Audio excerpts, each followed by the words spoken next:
I have prayed.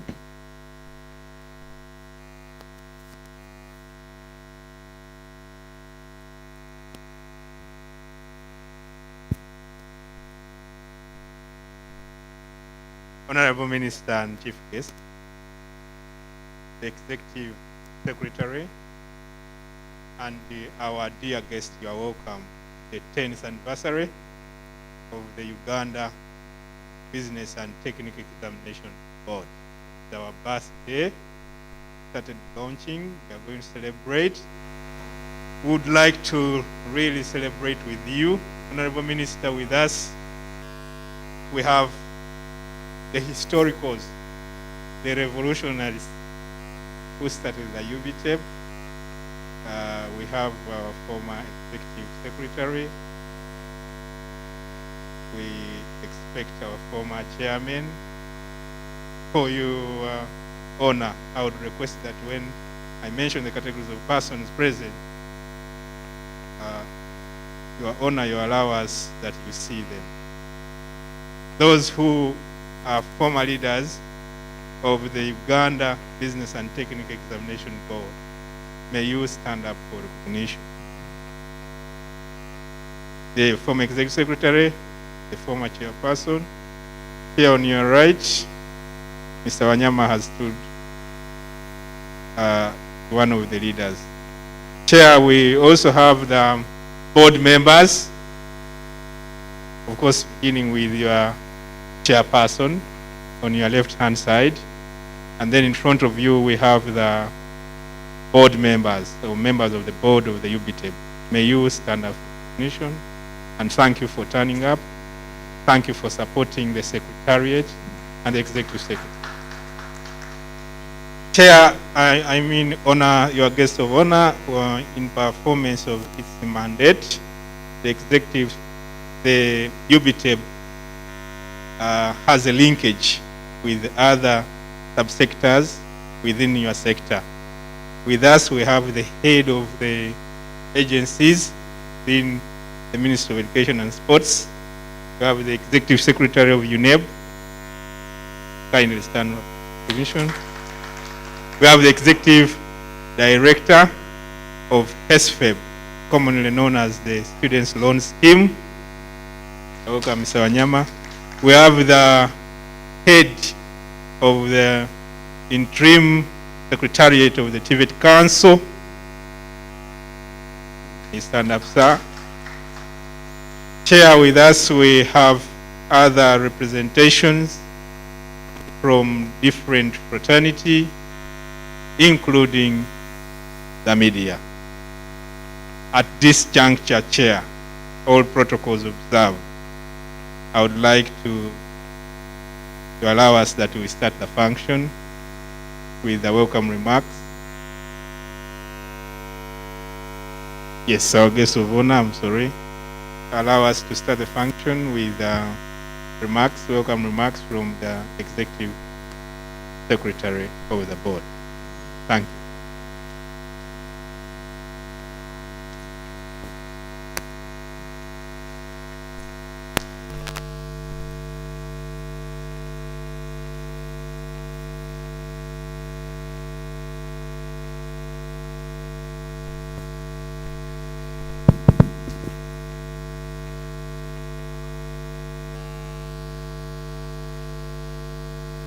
Our chief guest, Honorable Minister State for Education, Higher Education, representing the First Lady,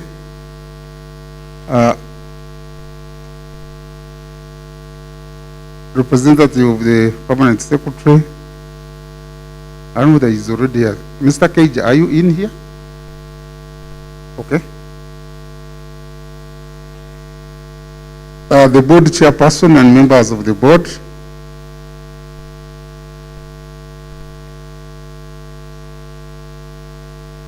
UBTEP staff, media, distinguished ladies and gentlemen. Before I read my statement, allow me to welcome our chief guest and thank I want to thank you for sparing this time for us. We know how busy you are. But also, I think there wouldn't be any other person to preside over these 10 years other than you, because we vividly remember your counsel throughout the infancy of UBTEB. As a child, UBTEB had its own hurdles at the beginning, but Honorable Minister, I remember your counsel has always come handy, and it has helped us to move forward. Also, the Secretary for INEB who is here, INEB played a very big role for the beginning of this board, and they really did a lot to mentor us to see that we have reached this far. Warm greetings to all of you. 10 years in technical vocational education and training assessment is a milestone. Uganda Business and Technical Examinations Board is extremely happy and proud to be celebrating and marking this anniversary as a very significant and remarkable milestone achieved. Our chief guest is quite gratifying to celebrate the achievements anniversary as we are reshaping the future, of technical vocational education training in Uganda at the global positioning. Looking at the memory lane of Uganda Business and Technical Examinations Board, I acknowledge with appreciation the tireless contribution of the first board, which was 2010-2013, steered by Professor Simeon Wanyama, who is here with us. I request that you stand for, that was our first, and the pioneer staff also with us here, headed by the current Honorable John Tamuhia TSJ as the first executive secretary. There was also high contribution from the then permanent secretary, Mr. Xavier Wanga, and Engineer Okinyaya, who was at that time the commissioner of BITVET, respectively. Their hard work saw the board's takeoff to make an impact in the TVET assessment. Creation of BITVET was like a revolution, and you know when you carry out a revolution, there is those skirmishes, resistance, and the rest. But as I indicated, all those people above played a very big role to overcome the initial resistance that was there, and they made sure that they focus on what was good for this country, and here we are. In the same spirit, allow me to thank you, as an incumbent Minister of Education and Sports, for the timely support and guidance to the board. Particularly, we take stock of the policy guidance which we have provided in the TVET Policy 2019 and its attendant structures, institutions, and frameworks for the TVET system. The other support to the board has been felt from members of Parliament, of Education and Sports Committee, Permanent Secretary, and technical team of the Ministry of Education and Sports. The board chairperson and his members have empowered the board and my technical team to work hard and change the perception, content, and relevance of the TVET assessment. Our guests of honor and members who are here, the story of Uganda Business and Technical Examinations Board has increasingly been fine-tuned to address the priorities and the demand-driven skills needed by the world of work. For instance, from shared printing equipment with UNEP in 2013, today we celebrate the mini printer that was installed by the board to guarantee security and safety of examinations and assessment. As I indicated at the beginning, UNEP did not only hand over the mandate, but they continued even at infancy to print our examinations and use their printer. The 10 years of Uganda Business and Technical Examinations Board are a testimony of competitive growth and provides lessons for the future.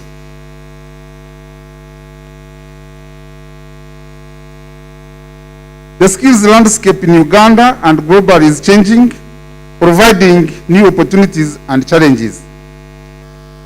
As the board, we have undertaken and implemented interventions in line with all TVET reforms. Our partnership with the world of work, global membership, are a testimony to the years of progress and achievement.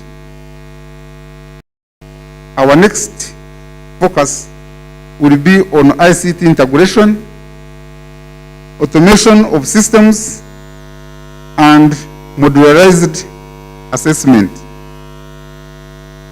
This is coming in line with the reforms that all our programs are going to be in modular form. And for us as an assessment board, we shall follow the suit by putting up modular assessment of these modules to ensure that we are going to cater for all categories of people. Those who want to study for, come and take one module and go and use the skills they have acquired to go and work and employ themselves. Those who want to take the courses for complete 1 year or 2 years, all of them shall be catered for on our future focus, which I'm highlighting now. The future of the board is outstanding and greatly promising in view of great strides and commitment by government to technical vocational education and training, and the increasing interest in TVET by the industry players in Uganda. All our stakeholders, technical vocational education and training graduate employers, UBT employees, TVET providers, the media, I thank you for your continued commitment to Uganda Business and Technical Examinations Board. We hope to share the celebration of 10th anniversary with you at one of the events we have planned throughout the year. Our 10th anniversary celebrations will be climaxed on 25th March 2022 with an international conference and a dinner. The theme of the conference is competence-based assessment for competitive labor force and economic development. The board has lined up events to be carried out as we mark our 10th anniversary, including exhibitions, the media campaign, the corporate social responsibility at regional level, seminars, and stakeholder engagement. Our chief guest has near the conclusion. Allow me to take this opportunity to introduce the UBT staff who are here. Because we are in a critical period, not all of them can come. We can stand up for recognition.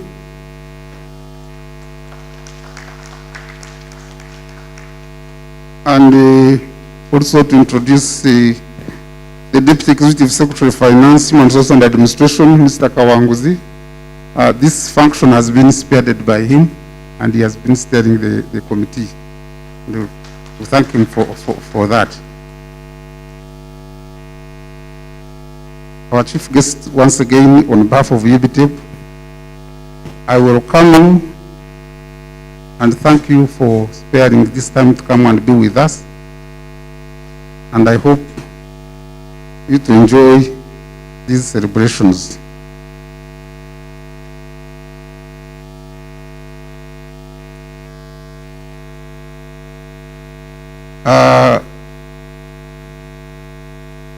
Our guest of honor want to, I know you have the program, but want to request for 1 minute or 2, and you allow me that as part of the celebration, also marking this day, that I invite our first board chair, Professor Wanyama Simeon, know the beginning is not always easy, but he managed to steer this organization. And when you see the perfectness we have, you know, you just attribute it to the first chair who spearheaded the beginning of this organization, that he can come and say, oh, 1 or 2 words to you, the members, and then we'll proceed with the program. Mr.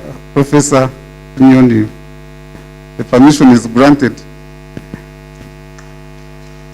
Thank you very much, Honorable.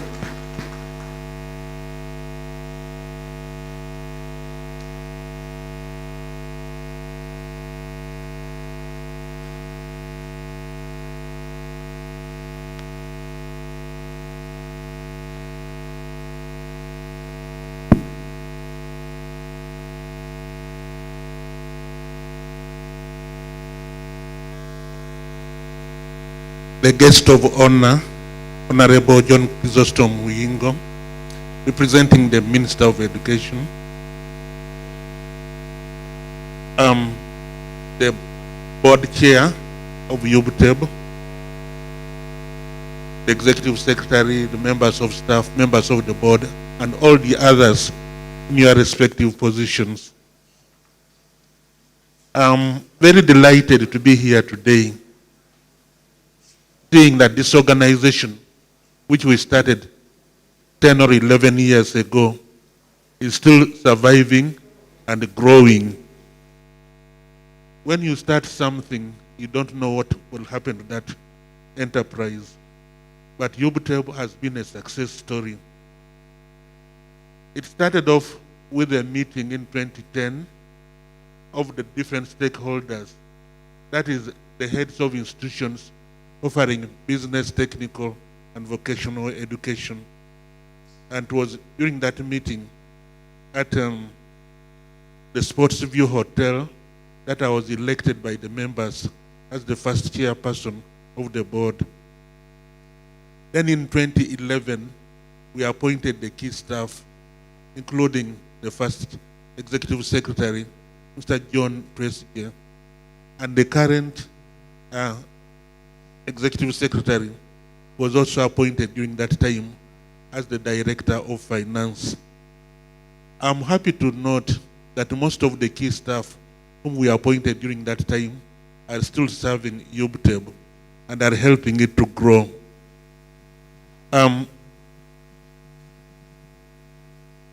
When we were appointed, of course, there was nothing, no structure, no systems, so we had to create these. And this included setting up the personnel structure, human resource manual, strategic plan, and of course procurement manual, and any other guidelines that were there to help the organization, including the administering of exams, the assessment. I must say that we were lucky because though we appointed the key staff in April 2011, we had a target of administering the first exams during that year, and we were able to do so in November, December 2011. It was not an easy task, but I must commend the staff who were with us, led by John Trespier and all the other staff members. They worked very hard and were able to administer successful exams. So we have been administering exams since 2011. And the number of students has been growing. I think the data will be given to you later on. The number of institutions too has grown, started by accrediting these institutions, and I think also promoting the idea of developing competences among students so that you don't study just to remember and pass exams, but you study something that is useful for life, where you acquire competences and skills which will help you in life. As the executive secretary said, at first we had a few things to iron out, and one of the problems was, can UBTEB assess competences of students?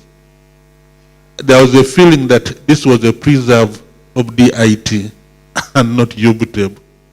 But eventually I think this was ironed out, and I think most of the institutions, if you are teaching something, you must aim at imparting competences at whatever level. So the idea of competences has picked up and grown, and I'm glad to note that the government has adopted that idea of skill or policy of skilling Uganda, where we develop skills and competences among our students. I was amused by these experiences we have been passing through. When the schools were closed down and some other institutions were closed down during the closed down period, and the people who survived are those who had skills. You find teachers going to make bricks, going to look after poultry and other things like that. So skills are very important, and I would like to suggest that we all take competences and skills as something which is important, not just learning, but for one's life and for development of the country. I would like to also thank the people who supported us. The Ministry of Education was of great support to us during the initial period when we were trying to recruit, to mobilize the funds to be able to carry out the various things. The permanent secretary at the time and the directors and so on helped us a lot. So I would like to thank the Ministry of Education for their support. The National Curriculum Development Center was also represented on the board, and I think they were very instrumental, together with the National Council, with the Examinations Board, UNEB, Uganda National Examinations Board. All these stakeholders were very useful. The printing of exams was a big challenge. We were not sure whether the security of the exams would be assured if we outsourced it, but UNEB was very helpful, and we did not have any leakages. I was given a minute or two, I think that's more than a minute, but I'm happy that there has been continuity and development and growth in all sectors of UBTEB. I thank the people who have been involved in managing UBTEB and the Ministry of Education that has been supporting it and directing it, and may God bless you and help you to grow more. Thank you. Thank you, Professor. Our guest of honor, we have been blessed and joined by Commissioner Kikomeko, who is the Commissioner TVET Trainers, Training, Research and Innovations Department, which was born out of the reforms that you suggested, the guest of honor. We have also members of the Sector Skills Council. May you stand up for recognition? Yes, we have our guest of honor. We have some staff who left and joined or grew and joined other sectors. We are blessed to be joined by Mr. Paul Kialimpa, as Dr. Paul Kialimpa, who is the Deputy Director of Uganda Authority. He was with us in the morning. Thank you for coming. At this juncture, guest of honor, allow me to invite the chairperson of the board to address our guest. Thank you.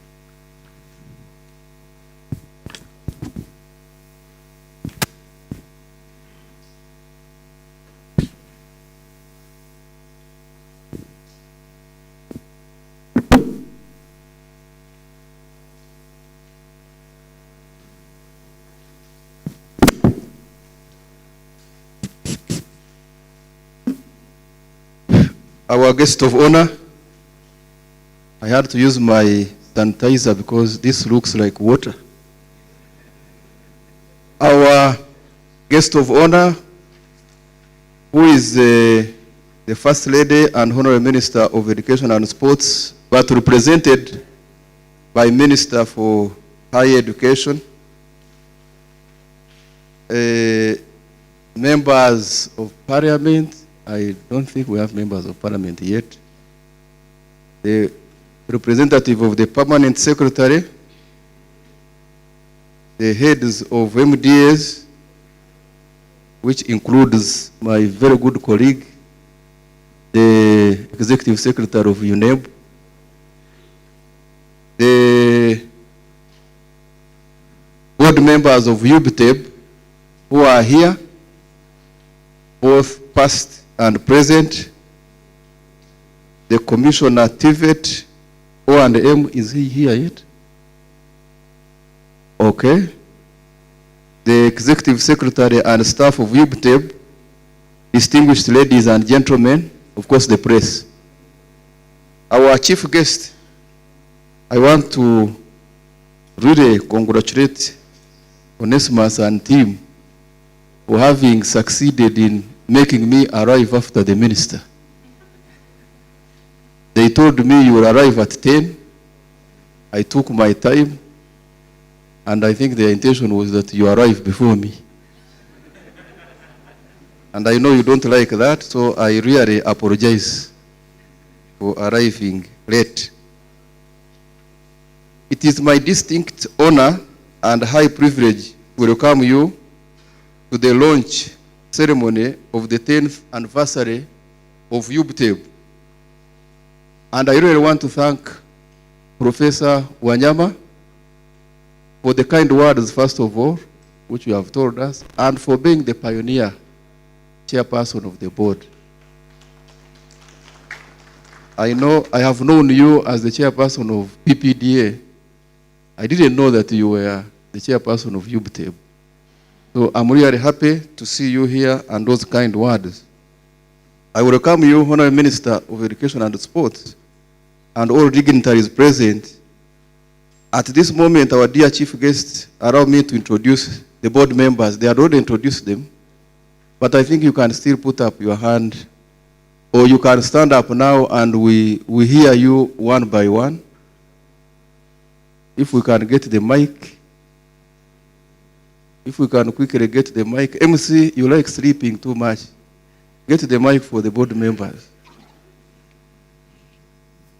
Do they have a mic? Or it's only this one?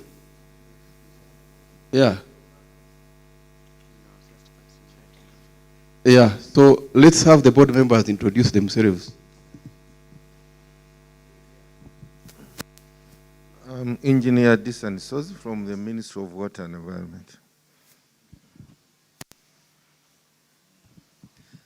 I'm called Ochaka Gabriel, head teacher Northern Uganda Youth Development Center. I'm also chairperson, Technical Schools and Community Polytechnic. Thank you. I'm Oguro Bernard, member of the board. I'm Mubiru David Luima, representing Minister of Education and Sports on the board. I'm Hane Malinga, from Minister of Energy and Mineral Development, representing the Minister of Energy and Mineral Development. I'm a member on the board. Francis Joseph Bongonyinge, representing UNEB, board member.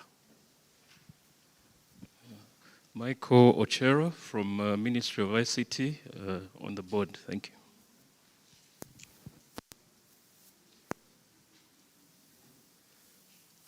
Our dear guest of honor, I'm Tess Against Deus, board member, principal, Uganda College of Commerce, Pakwach, and chairperson of UCC Principals Forum. Thank you.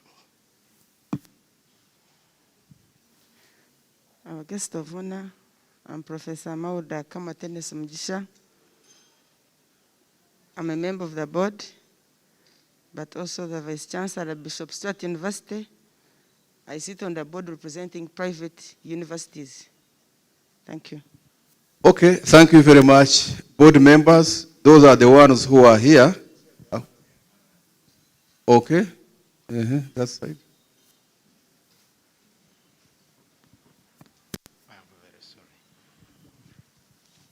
Sudi Chizito from the Ministry of Trade, Industry and Cooperatives. Guest of honor, I'm Richard Enyomu, representing Public Service Commission on the board. I'm Dr. Grace Waguma, representing the National Curriculum Development Center on the board. Are they done? They are done, Chair. Okay, thank you very much. Honorable Minister, I used to thank the following categories of distinguished men and women whose contribution at UBTEB can't be underrated.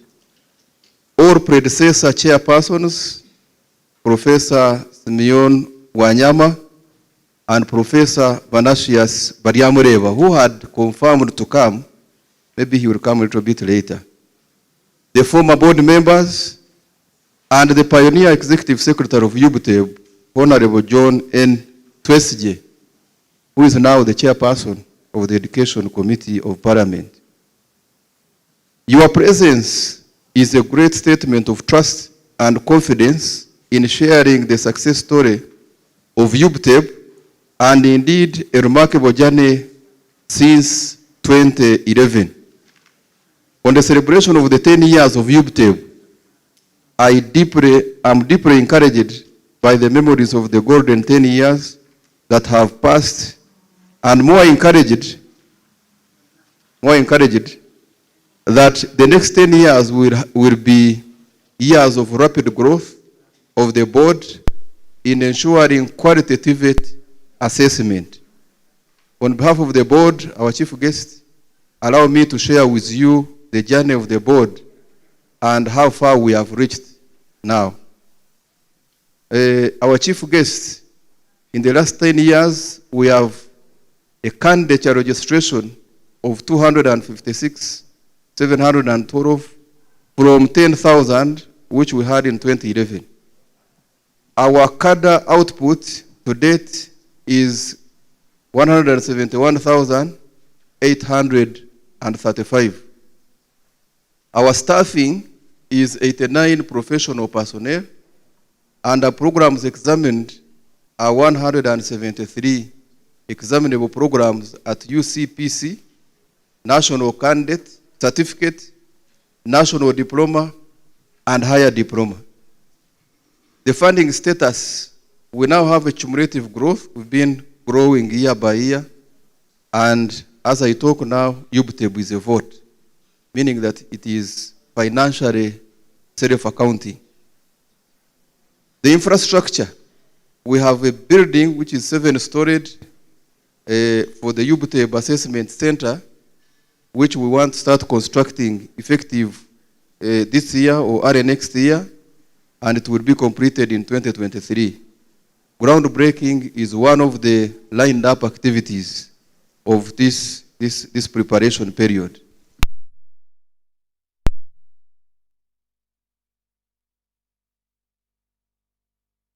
Strategic partnerships. The board is delighted to register another milestone by signing a memorandum of understanding with Uganda National Council of Science and Technology. There are many issues to iron out with the Uganda National Council of Science and Technology, and we hope this partnership or MOU is going to help us to iron out those issues. We have accredited examination centers which have grown from 119 in 2011 to 578 as we talk now. And the board is undergoing ISO certification process, and we hope to complete it in the next 4 months. Once we get ISO certification, there will be more trust in what we do. There will be more predictability in the methods and the processes we do at UBTEB.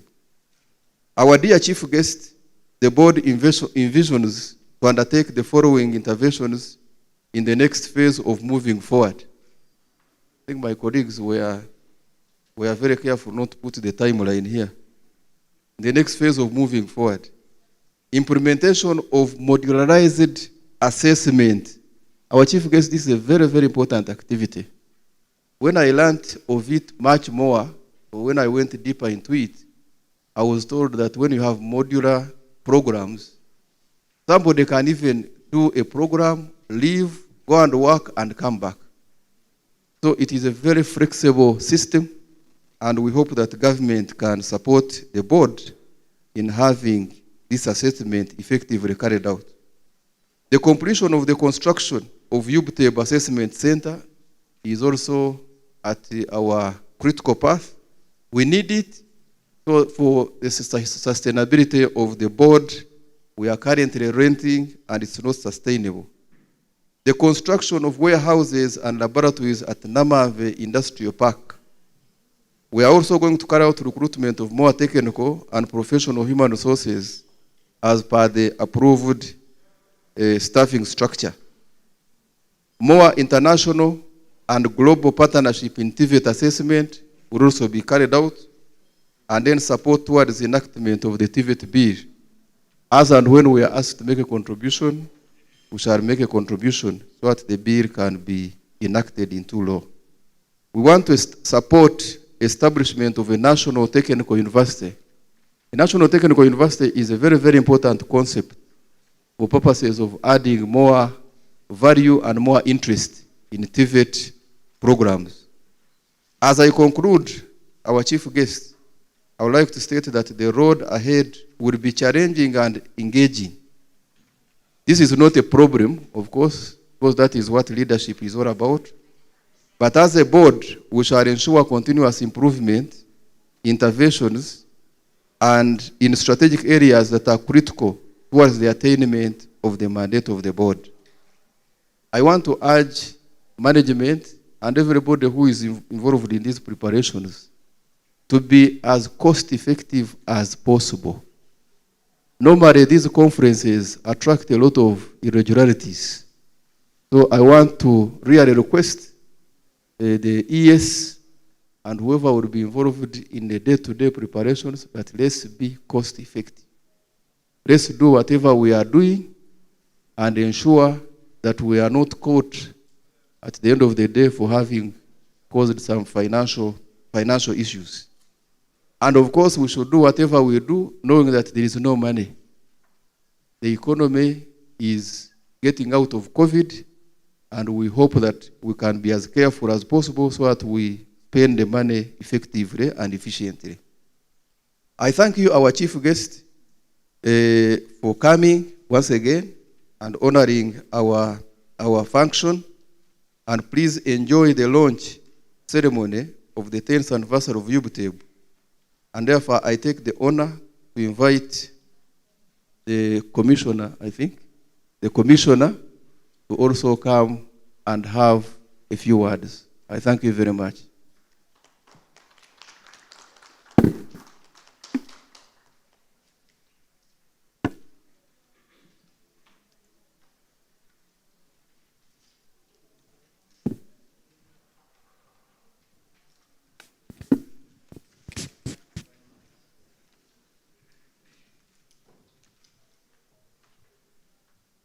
Honorable Minister of State for Education. First of all, I'd like to apologize for having come in late. I felt so small when I found you seated. It's not my practice, and I request for forgiveness. The chairperson, UBTEB, and the permanent secretary represented by the undersecretary, the executive secretary, UBTEB, directors from the Ministry of Education and Sports, commissioners, present, UBTEB staff, ladies and gentlemen. This is really a memorable occasion to some of us who were around when UBTEB was being initiated. Honorable Minister, in 2009, I recall I was contacted by Uganda Association of Private Vocational Institutions in Uganda to train instructors for competence-based education and training. During that time, there was I called it a large flyer that had been printed.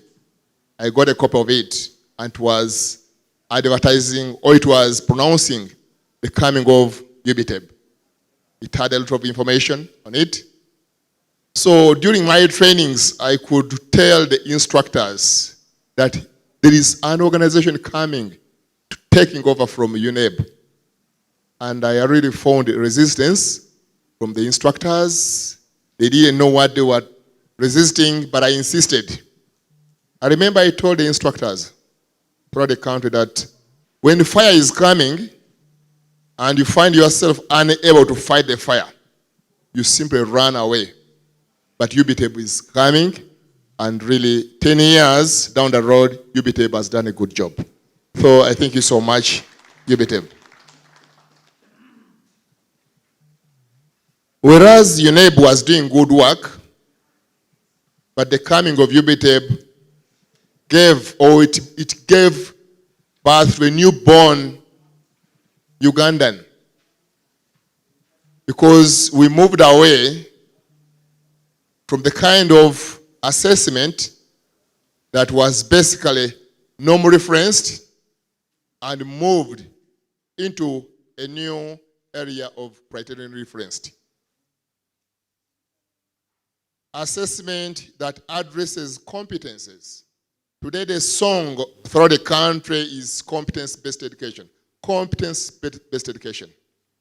But what is it all about? It's one thing training, and when it comes to assessing competences an individual has attained throughout training, it may be quite difficult. But UBTEB, amidst all the challenges, I think a good job has been done. We may not have reached where we want to be right now, but at least we are not where we were 10 years ago. So I thank the Executive Secretary, the board, for the work well done. Competences is what is taught. Curriculum for primary is also competence-based. Curriculum for secondary, lower secondary is now competence-based. I think UBTEB should take over that assessment. I don't know, because if it's really competence-based, then why do we keep the other one which is not competence-based, and yet we are teaching what? Competences. That's my thinking. I have a right to think that way. So, when you observe what UBTEB does, you really find the assessment instrument given, the content is assessed in the line of knowledge, find the knowledge is being captured. The skills, the hands-on, which is so critical for Ugandan. The attitude that is not with our youths, all the people of today, is also coming up. Assessment is looking at the attitudes, which is so critical. So, members, it is so critical that UBTEB is here with us and is doing really a very good job. So I thank government for the support, the parents for the support, the chairperson of the board and the members, the staff of UBTEB, the trainers and the managers in the TVET institutions, the director of NCDC and NCDC at large for developing a competence-based curriculum. I thank the director, students' loans,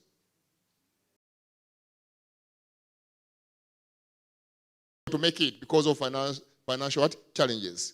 I thank all those who are actually playing a very good role to ensure that our learners get through the system and attain the competences they are expected of to go to the world of work. It is competence-based assessment. Or I add one word which was left out. Assessment, competence-based assessment for a competent and a competitive labor force.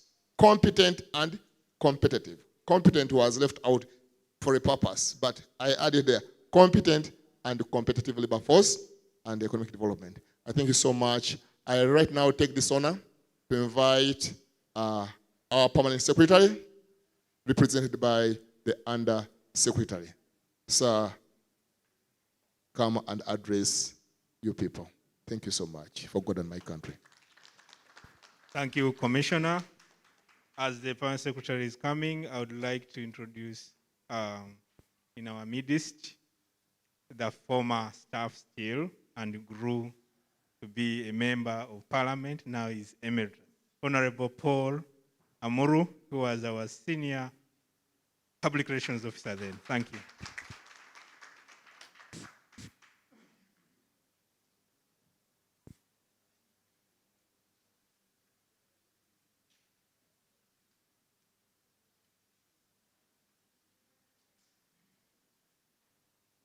I stand here to represent the permanent secretary who is not able to be present because she's preparing for big engagement tomorrow in the ministry and members of parliament.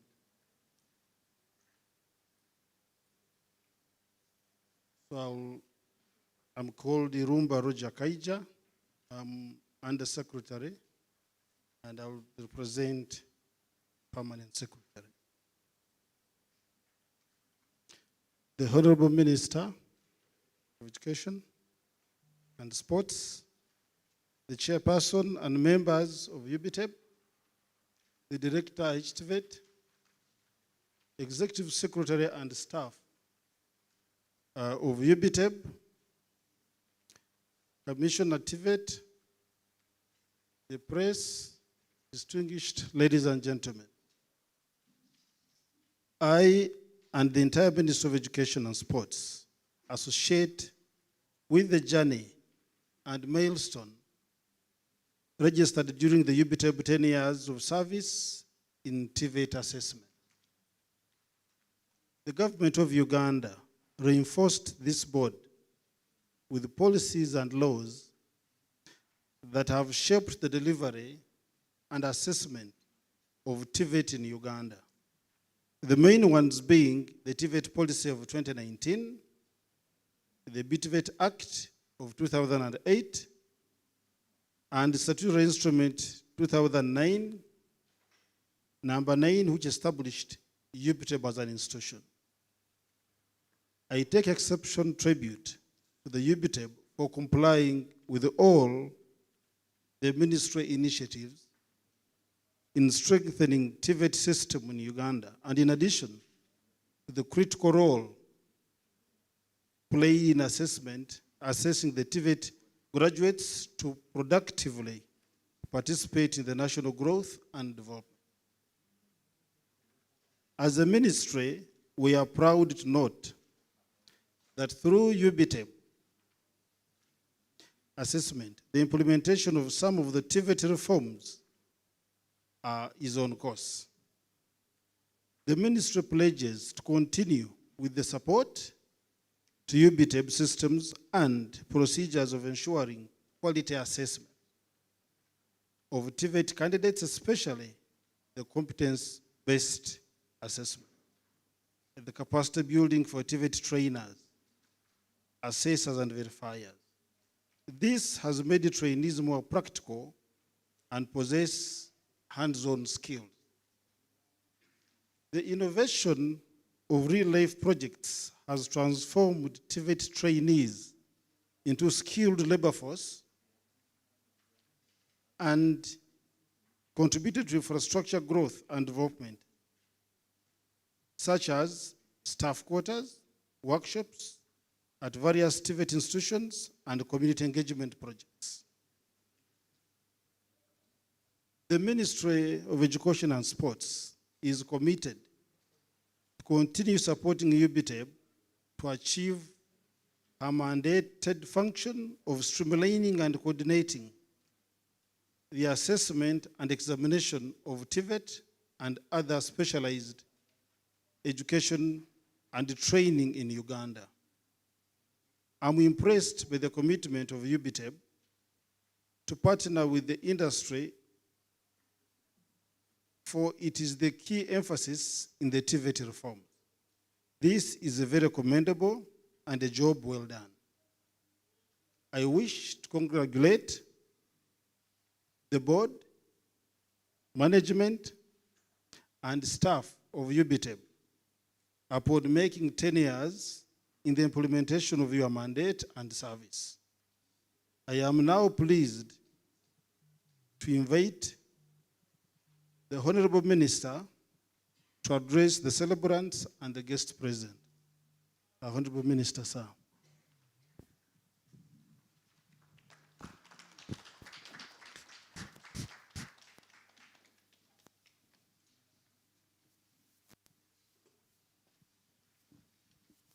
Thank you very much, Permanent Secretary. Yes, let's get seated. My colleagues, the honorable members of Parliament, past and present, here present, the representative of the Permanent Secretary, Minister of Education and Sports, the chairman and members of the board of UBTEP,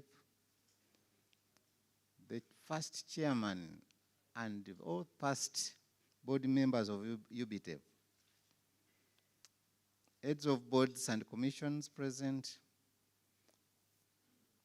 executive secretaries here present, ladies and gentlemen, I want to respect the protocol as presented before. Ladies and gentlemen, good morning. Muyingo John Chrysostom is still my name. This morning I stand here to represent the First Lady and Minister of Education and Sports, who was invited to preside over this function, and she went ahead to prepare.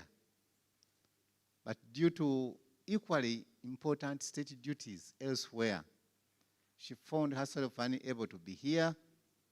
She asked me to come and deliver her message, which I'll do verbatim. But as you know, I've been around for some time. Even when UBTEP was being born, I was around. Allow me to make only 2 comments before I deliver Mama and the First Lady, Minister of Education's message. 1, you've heard the commissioner apologizing for coming late. The chairman congratulating his juniors for failing him in time, managing time well. I've seen many of you wanting to whisper to me an apology. I want to say that the apologies have been accepted. You don't have to worry. But maybe I should remind you people. I should remind you that time is a very important, rare resource. We need to manage it very well. Stop this business of saying I was dead because of traffic jam. Traffic jam in Uganda is part and parcel of business today. Because of COVID, because of what? Why? These stories, we should stop telling these stories, people. At least for me, when you invite me, 9 means 9, 10 means 10. I've tried to live that. And I think even if I left the ministry tomorrow, you will remember me for that. And I'm doing that because I'm a teacher who should try my best to be a role model. People to look at for direction. I think this is what we should be as leaders, gentle people. Isn't it?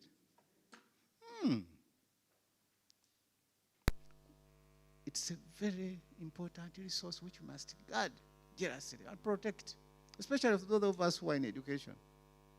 The children are watching, are seeing, and they think that's the way to go. No, that's wrong. The letters, the documents that invited me for this meeting, arrival was at 9. And I was prepared to be here at 9. Then in the morning, I get another call saying, we want you at 9:30. 9:30, I was here. Now you are making my chair look. Before, let's try to protect this very important resource. Very important, very, very important. My second point, I'm also very happy to join you this morning to celebrate 10 years of dedicated service to this country, of UBTEP. That's not a small bit, that's not a mean achievement, gentle people. We need to celebrate it. And I thank whoever came up with the idea of a series of activities that will enable us celebrate that dedicated service. As you're aware, I've been here for some time. I've seen, and you have also seen, in Uganda these days, many companies get started. Many people start businesses. Very few live to celebrate their first anniversary. Isn't it? You go in Chikubo, you will see. People come almost every 6 months. They are retired, they pump all their money in Chikubo. After 6 months, they don't see the money. they have to close and then others come. But UBTEP, I think, has done us a good job, isn't it? Let us put our hands together and thank UBTEP. So I'm also here, that's why I'm saying I'm happy. I'm also here to say thank you for a job well done. Mr. Wanyama, Professor Baliamuleva and his team, engineer and your team, people, thank you for making a difference in this country. And please, let's move that way. I think I better go to Mama's message. Otherwise, all that I'm saying, especially to you, the members of the board, current, thank you very much, but we still need a lot more. We still need a lot more. I don't want to say what Mama will be saying. Okay. Mama is saying, and the Minister of Education and Sports. First of all, she asked me to convey her warm greetings. She sends you love, and she's wishing you the best celebrations. This occasion marks another significant milestone in the skills development efforts of our nation. Over the last 10 years, the Ministry of Education and Sports has made strategic decisions to prioritize TVET on the national agenda, and the UBTEP has positioned us to compete on the global scene through competence-based assessment. Today, UBTEP is one of the reputable assessment bodies that the government of Uganda is proud to be associated with. I'm pleased to note that the graduates passed out by the board now stands at 171,835 from a total of only 4,641 pioneer graduates of UBTEP in 2010. I commend the efforts and progress registered towards increasing the enrollment of TVET trainees. I am happy to note that the board has established institutional linkages and partnerships with both private and public sector enterprises through signing of several MOUs as a way of implementing the TVET reforms detailed in the approved TVET policy. This is critical in ensuring that the training content corresponds to the demands of the world of work. As a country, we have channeled our energies towards industrial development in order to facilitate national growth and development. This will drive demand for a more specialized and skilled labor force, as well as high technology. Strategic partnership between private sector, education institutions, and civil society organizations will therefore need to be improved and forged with more creative arrangements. This will help us to build an enabling environment for improving the skills and the competences of our youth and matching them to labor market opportunities. Friends,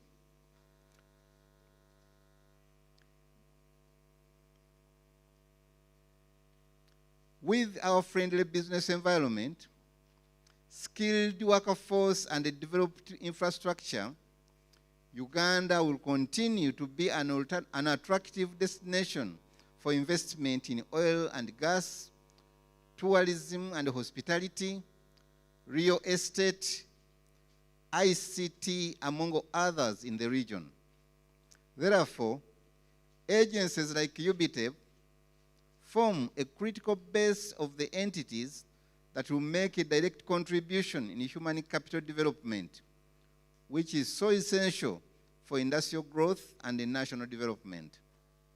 I must applaud the local industries and investors who have partnered with TVET institutions and UBTEP to implement the tripartite assessment.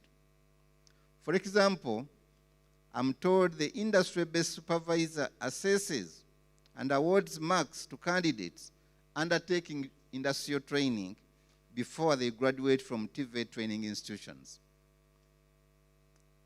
This is commendable. Some of the industrial players have offered opportunities to TVET candidates and institutions to access workshops and laboratories to get hands-on skills with modern equipment. This is indeed a very commendable move under the coordination of UBTEP, and we thank you. I thank and commend the board for embarking on the new solutions of modular assessment that enables flexible learning, online candidate registration, and the other automated systems. My ministry will continue to offer the necessary support to ensure effective and efficient implementation of modular assessment. We will continue to support innovative solutions that will strengthen the competitiveness and innovation of our TVET graduates, as well as enhance effective and flexible workplace-oriented delivery of TVET. As I conclude my remarks, I'd like to emphasize our commitment to working closely with our partners to position TVET delivery and assessment for the future through continuous updating our TVET policy direction. I encourage you to support government as we move to open up the education sector in the coming year, 2022. Please, go and get vaccinated. Encourage our citizens to continue following this standard operating procedures. The pandemic should not lead us to despair, but rather... So skills are very important, and I would like to suggest that continue following the access and standard operating procedures of services with more involvement by all stakeholders. The pandemic should not lead us to despair. I congratulate the members of the board. so skills are very important, and I would like to suggest that continue following the access and standard operating procedures of services many more years with more involvement by all life-changing. The pandemic should not lead us to despair. I congratulate my pleasure to officially launch the festivities that will mark UBTEP's 10th anniversary. Thank you very much for listening to me, for God and my country.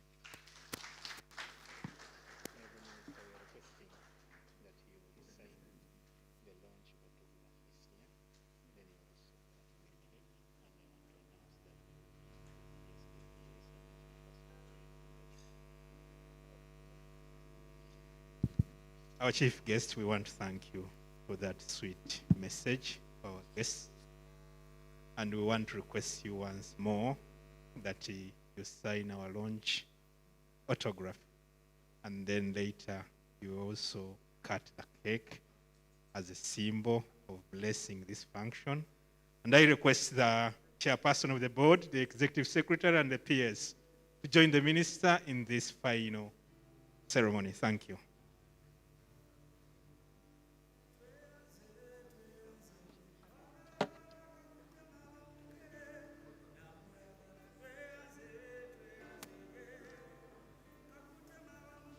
I request the guests to stand up in honor of the launch. And where necessary, we will applaud the Honorable Minister with an alarm of appreciation. Thank you, our guests of honor. The symbol of free to go celebrate our 10th anniversary. The chairperson will also request that you join the Honorable Minister. Thank you. Those with the cake, please come closer to the guest of honor. The PS, Permanent Secretary, is the next. Thank you, sir. You set us into the celebration. Thank you. The Executive Secretary confirmed that we have been allowed to celebrate our 10th anniversary. Finally, the chief guest, I request that you cut the cake, please. Please hurry up. Help the minister. Help the minister do his duty. 10 years, board members, you may join the honorable minister. Please come close and join. Just be close. Of course, observance of SOP is a necessity. We are going to count. 3, 2, finally 1. Honorable Minister and members, thank you very much. Thank you very much. We would also request finally that we should have a group photo. Board members, you can join our historical participants and contributors of the board. Finally, we are going to have to join the Honorable Minister on his exit to have the photographs.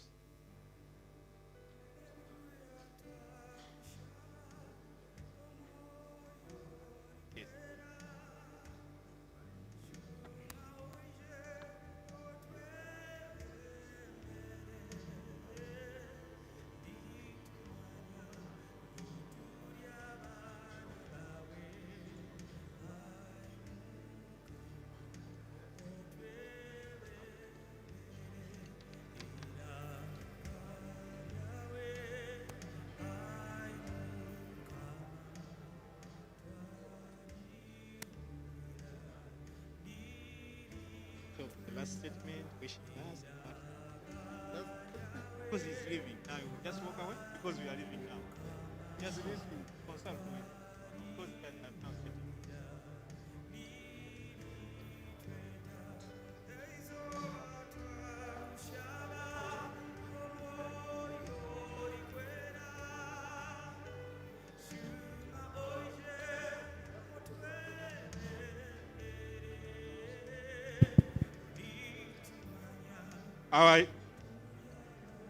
Our guest of honor requests that he leaves us celebrating, but we have one more ceremony of taking a photograph with him. Guest of honor, we are pleased he's leaving now, but I request the chairperson, the executive secretary, the permanent secretary, to lead him. We are going to have a photograph outside. And board members, please join. Then thereafter, we shall have a photograph with the staff. Thank you, our guest of honor. Thank you, our guests, for coming.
Members, thereafter that ceremony, we are going to have the breakfast. So prepare your appetite accordingly and join the rest to share our breakfast. Thank you.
Board members, we are moving out for breakfast, please.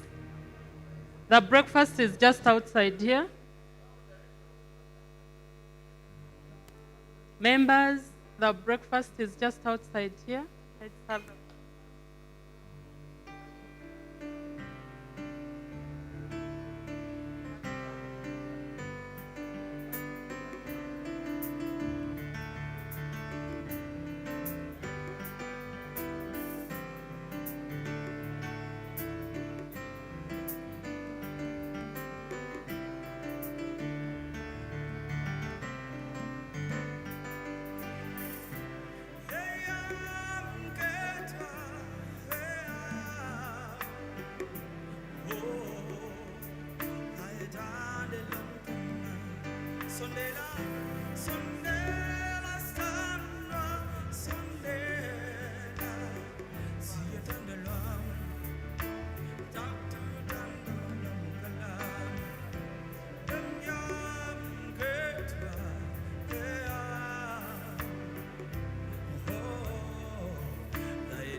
You've done so much for me, I cannot tell it all. Narekelemo.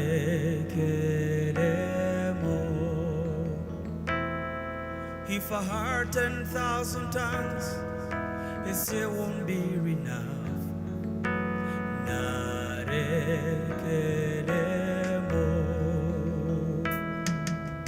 Chukuna go marele. When you heal completely.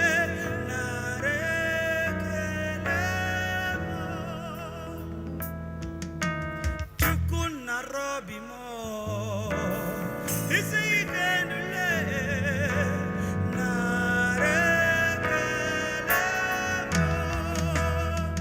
What shall I render to Jehovah?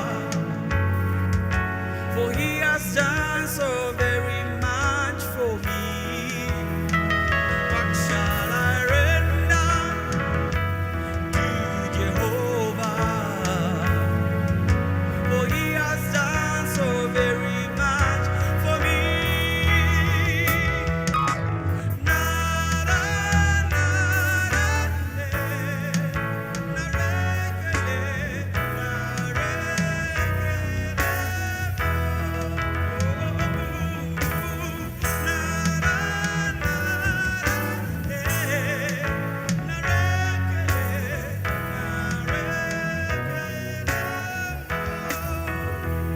What shall I render to Jehovah? For he has done so very much for me. What shall I render to Jehovah? For he has done so very much for me.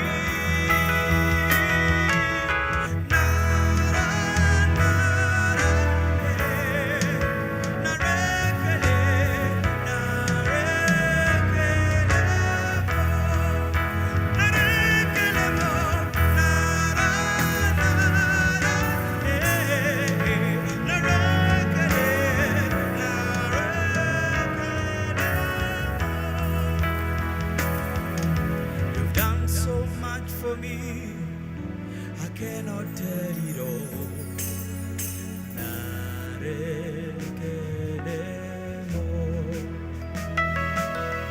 If I had 10,000 tongues, this it won't be enough. Oh,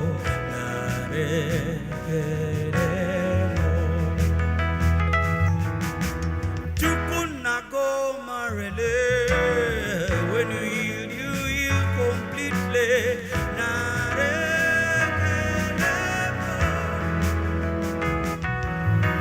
Tukuna robi mo, isi kenule.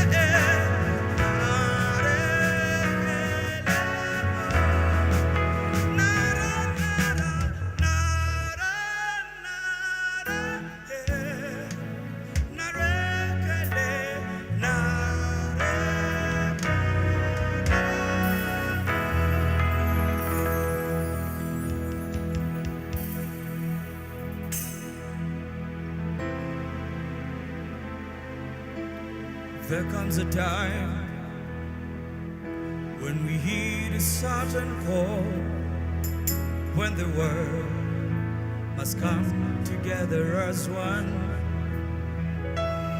There are people dying, oh, and it's time to lend a hand to life, the greatest gift of all. And we can go on pretending day by day that someone somewhere will soon make a change. We are all a part of God's great big family, and for we all must lend a helping hand. We are the world, we are the children, we are the ones to make a better day, so let's start giving. There's a choice we make, we serving our own lives. It's true, we make a better day, just you and me. Oh, send them your heart, so they know someone cares, and their lives will be stronger and free.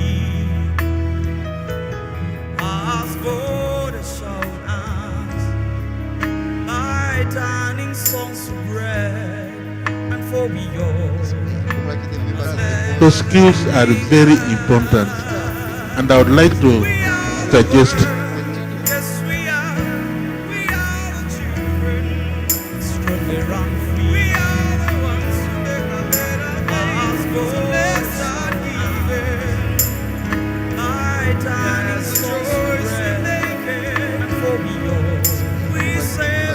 so skills are very important, and I would like to suggest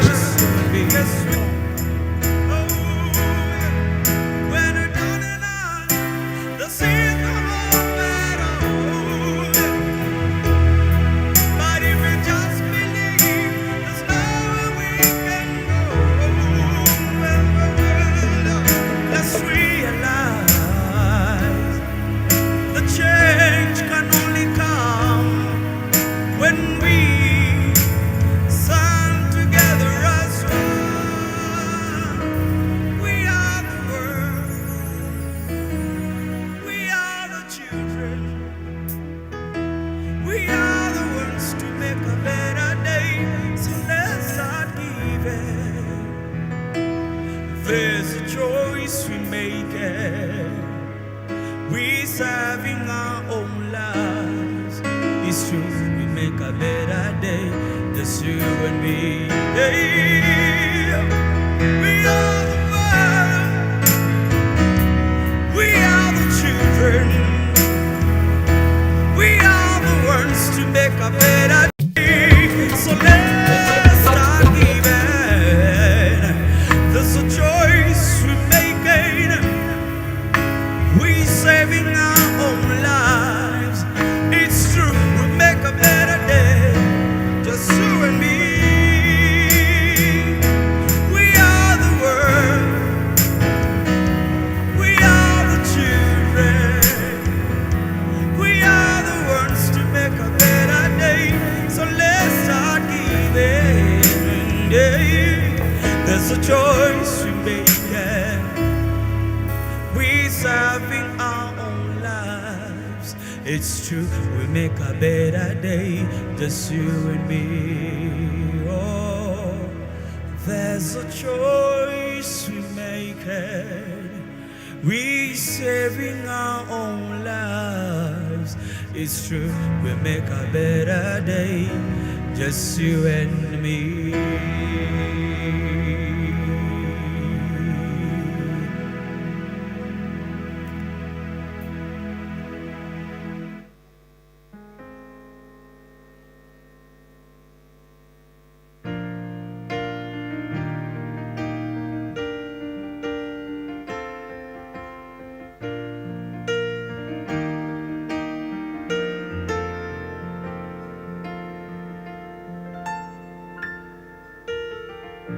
I just love how long we've known each other, but I can't tell if you care about me.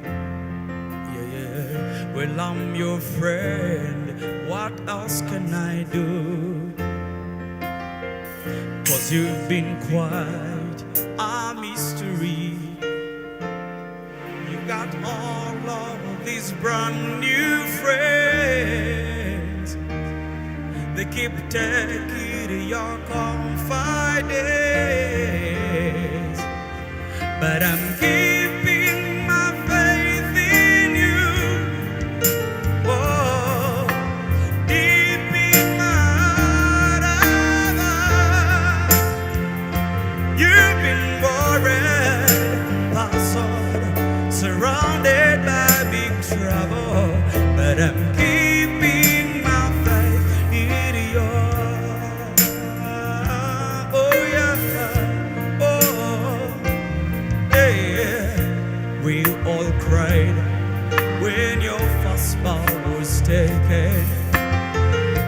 No one could be proud of you. Woo, woo, woo. Oh, well, I'm your friend. What else can I do? 'Cause you've been quite a mystery.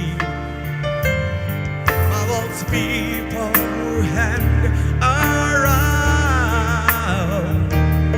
they keep bringing your spirit.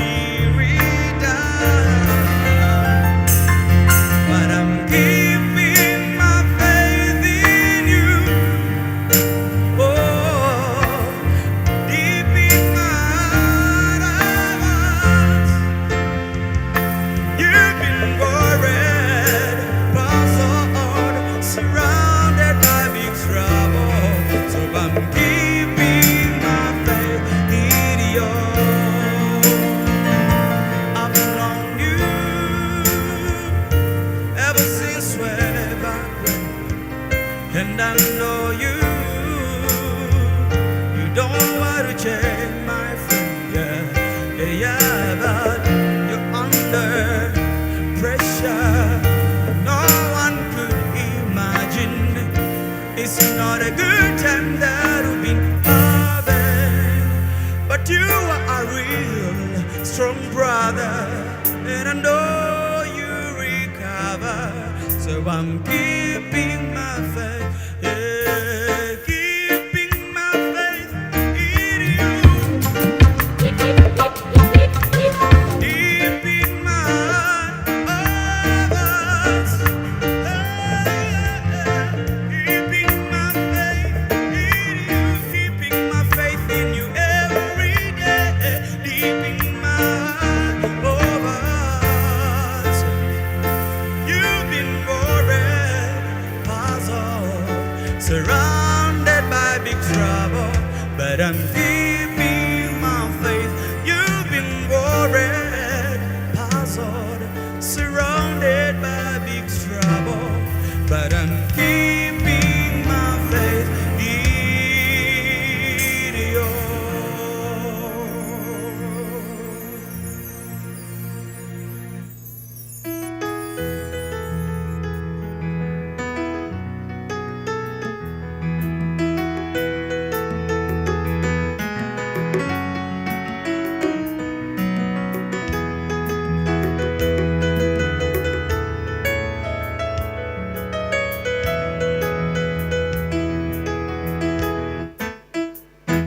Chityo bobango tuse gendera yebulange ondabira nnyo Violet timutumidde bambi omuwenna kafaananyi kano bambi alabengako Viola mbenga kumbembe nange mubenga kumbembe alina kabiri Violet akayoyofu bambi olokosa kayindo akalalo switi bwezijjukira erinnya lye okulyogera mpomerwa Viola ndekono ŋŋanzaani pozindalunda lyerize mubuulire nte Bulaaya abawala bangi abalungi ekyo tekimutiisa Viola malayika wange gamba Viola nze mwagala gamba Viola akumbe ndidda kubanga nange gyendi mukuumidde obwesigwa kasite nebulayo myezi ebibuuzo mbituule kansubira okubiyita lugabaali bannyambye mukakase nti mwagala talowooza nti ndingisa anti yansula ku mmeme ate era yansula ku mmeme zikiriza okukyusa nakyekyo kimugambe akimanye nti bambi byenasuubiza samulimba tewali baali mundemya kasita Katonda ajali anti yansula ku mmeme yayansiba ku mmeme mubuulire nte Bulaaya abawala bangi abalungi ekyo tekimutiisa Viola malayika wange gamba Viola nze mwagala gamba Viola akumbe ndidda kubanga nange gyendi mukuumidde obwesigwa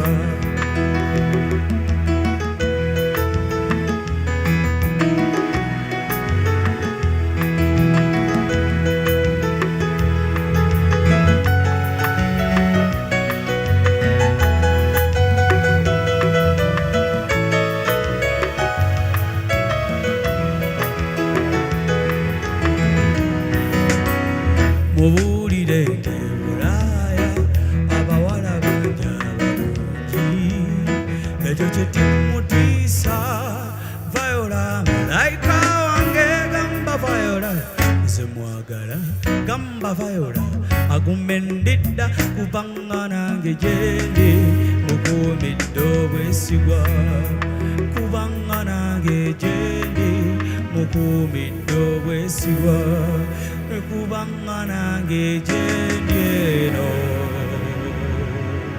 mukuumidde obwesigwa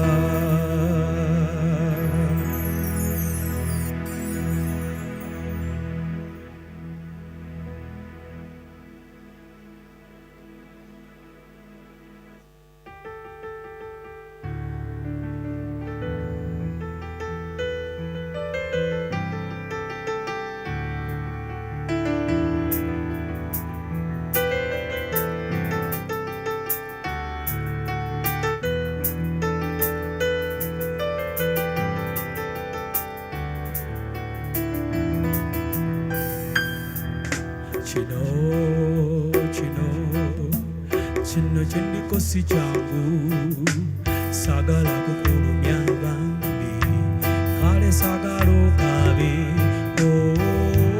njagala omanye okwagalana kwaffe kuweddewo nze ŋŋenda nafunayo eyo omulala yebeerereyo mu kyalo olize yantwala omwoyo kaŋŋende leme kumalira biseera zemalaga nsonyiwa kasita kubulidde ensonga funayo omubezi omulala sazeewo kati bambi kaŋŋende leme kumalira biseera kaŋŋende mbere noono eyatwala omutima gwange nga tekiyamba kyokuba ffembi ngate omwoyo okuluma gulumira oli gulumira oyo munakyalo neyagalira oyo njagala oyo munakyalo neyagalira oyo njagala oyo munakyalo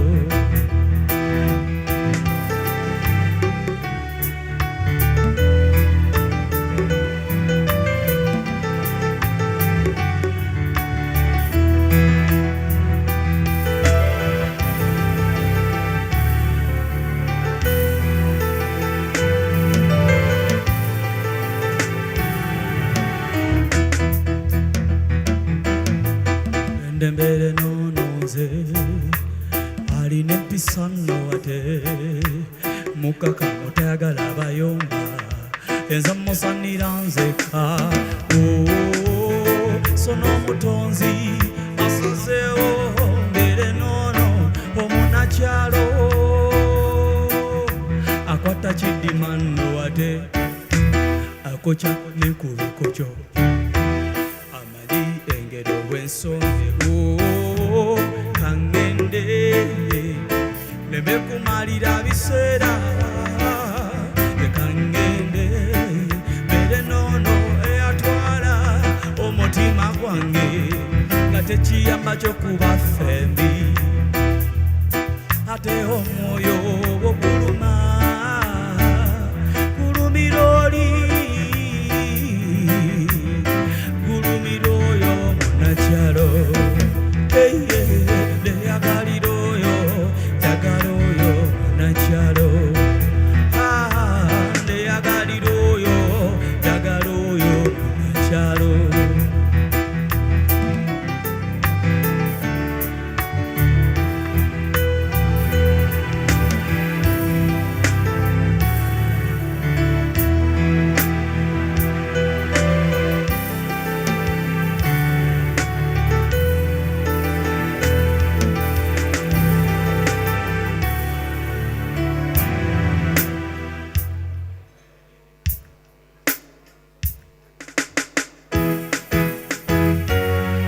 namagembe oliwa ng'oluddeyo nyweyo gy'oli laba ndi wano nkulinze lindiridde owange nze gwe nasiima mu bantu katamti bulijjo wetegereza ng'anywa abantu bwe mutabagana obulungi babawala nalwe baba bangi ne babalemesawo omukwano jjukira luli nga twali ffembi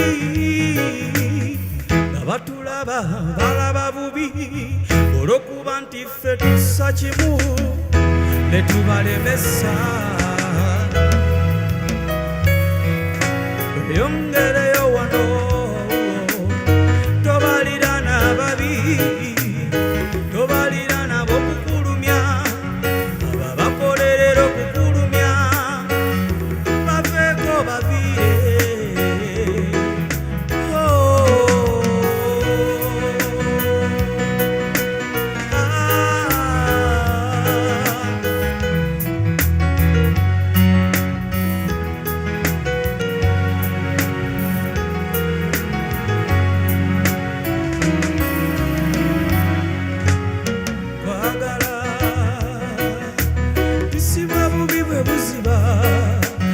basikulabyeko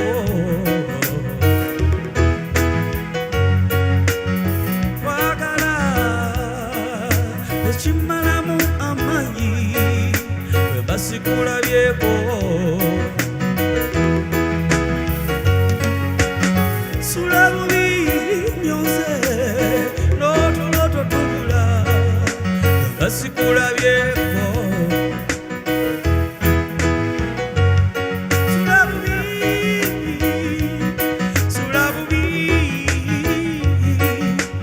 basikulabyeko wemba ne byenkola tebigenda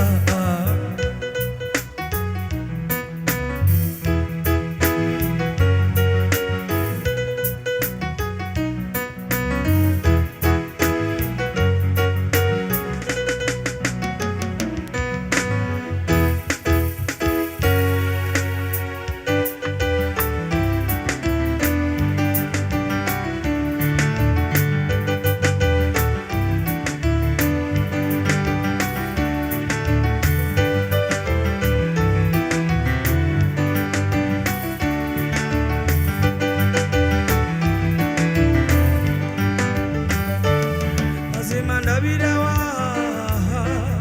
obwedda nnindiridde akesirikiridde wano nebinuma nabyo bingi kyekusaba ssebo onyimbire oluyimba kubanga gwe bw'oyimba nebinuma ebyolugero nze ddoboozi lyo ndyagala lungi enyimba zo lidagala elimponya ennaku musaba nze nyimbira oluyimba.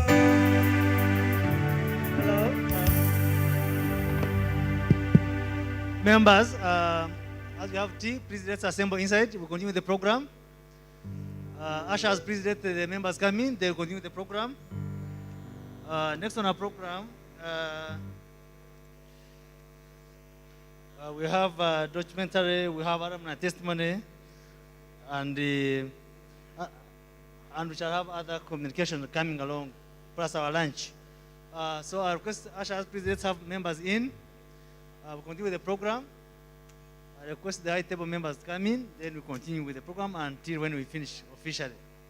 Thank you for coming. We are proud to have you today as we launch the celebration of 10 years of UPTEB. This is going to be a journey of 1 year, and we shall keep you posted. Please like us for us on our UPTEB platform, UPTEB official, on YouTube, on Twitter, and on Facebook. The event is live. We appreciate all the comments from UK, overseas Germany, Japan. You are all welcome. We have seen platforms on our tweet. Duke, you are doing very well. We thank you very much. Red Pepper Online, you are doing very well, and all other media houses which are online. It's a digital platform, and we believe we shall continue to reach everywhere as we celebrate our 10 years of celebrating remarkable progress. At the board, we continue to salute our mentors, especially UNEB, that mentored us to be an outstanding board. The mentorship we received was worth noting. Also take pride in our alumni, those who are around and those who are following us online. I know most of you are following us online from different companies. I've seen some of you sending me inbox. I truly appreciate for your attention for our function today. Our media teams, you are all most appreciated. NBS, NTV, New Vision, Bukede, CBS, Radio 1, KFM. Thank you, members, for being online and giving us this backup. In this journey, we cannot say, without recognizing the role of the media, we've taken us outside, you've taken us the part of the world, and we continue to be grateful. As we mark our 10 years, I want to share some few highlights, which are contained in our brochure. The board have registered normal trends in registering high numbers of candidature.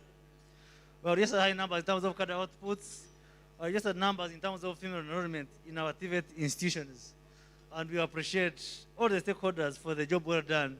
See that TVET becomes a household occupation and profession in Uganda. At the board, we continue to pride in our partners. We have partners from Uganda Manufacturing Association, we are grateful. We are partners from Uganda Industrial Research Institute, we are grateful. We are partners from the Sector Security Councils, we are most grateful. We have representatives from Uganda Kingdom. I've seen the principal of Uganda Rail Institute. Thank you for making it here. And we shall continue to recognize each one of you that has made it here. As part of our journey, you'll be seeing us in all parts of the country, celebrating our journeys. Our journey is remarkable trends in all areas, and our roadmap shall be shared at the right time as we aim to celebrate in March 2022. Those are following us online, especially the registrars and principals. We appreciate your busy schedules, and those are managed to make it here. We continue to say that all our activities are ongoing and are running. Registration is ongoing. We are preparing for exams in December, and we are preparing for exams in January 2020. So, as we continue to grow at the board, we also try to maximize our service delivery to all our clients using the best means possible. Band, you can give us something as we resume.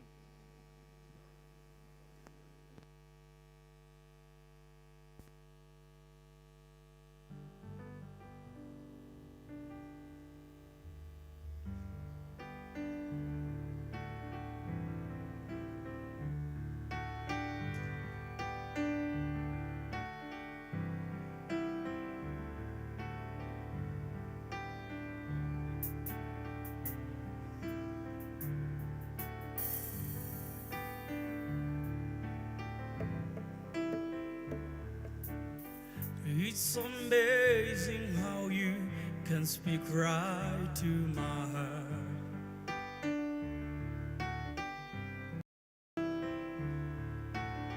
Without saying a word, you can light up the dark.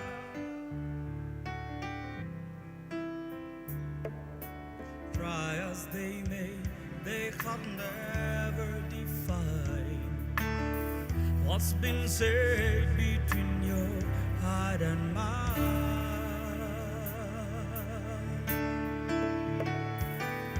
The smile on your face lets me know that you need me. There's a truth in your eyes saying you'll never leave me. The touch of your hand says you catch me whenever I fall.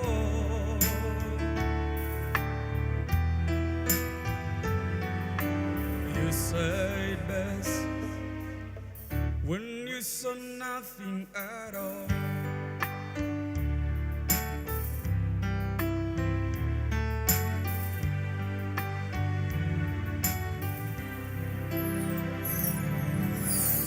All day long I can hear people talking aloud.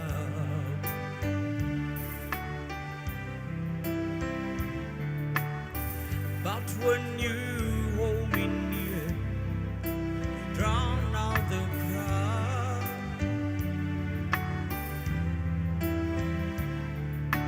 Try as they may, they can never explain what's been said between your heart and mine.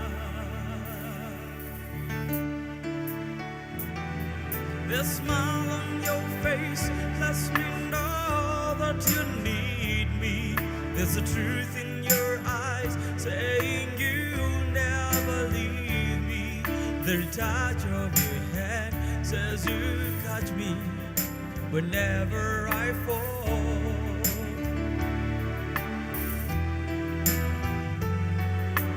You say it best when you say nothing at all.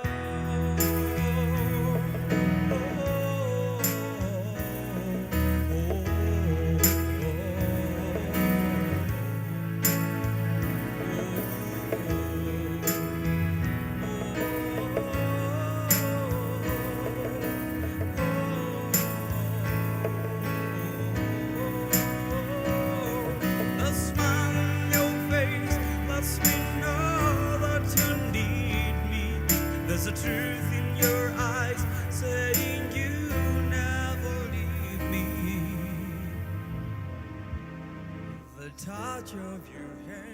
says you catch me whenever I fall.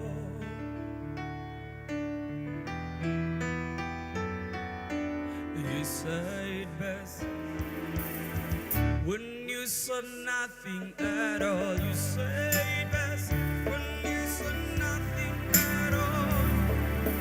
You say it best when you saw nothing at all. You say it best when you saw nothing at all.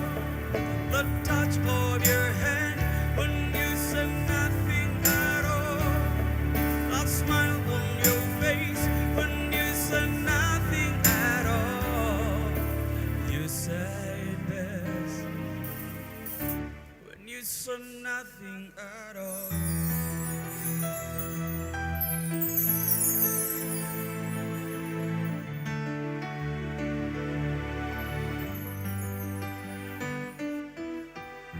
I don't know what it is that she drives me crazy.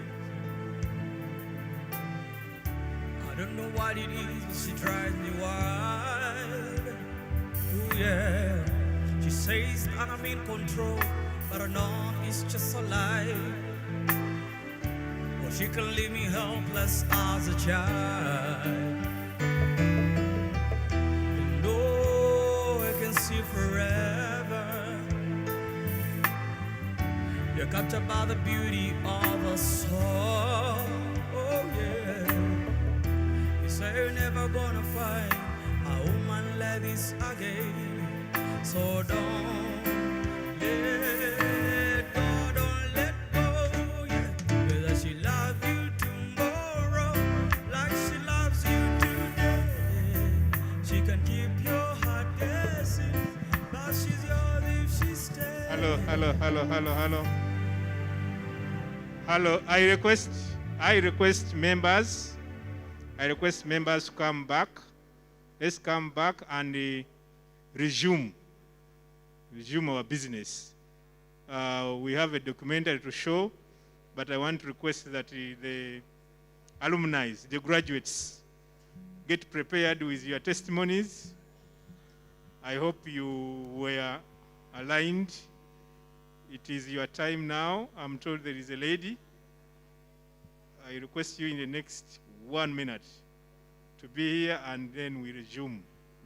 Thank you.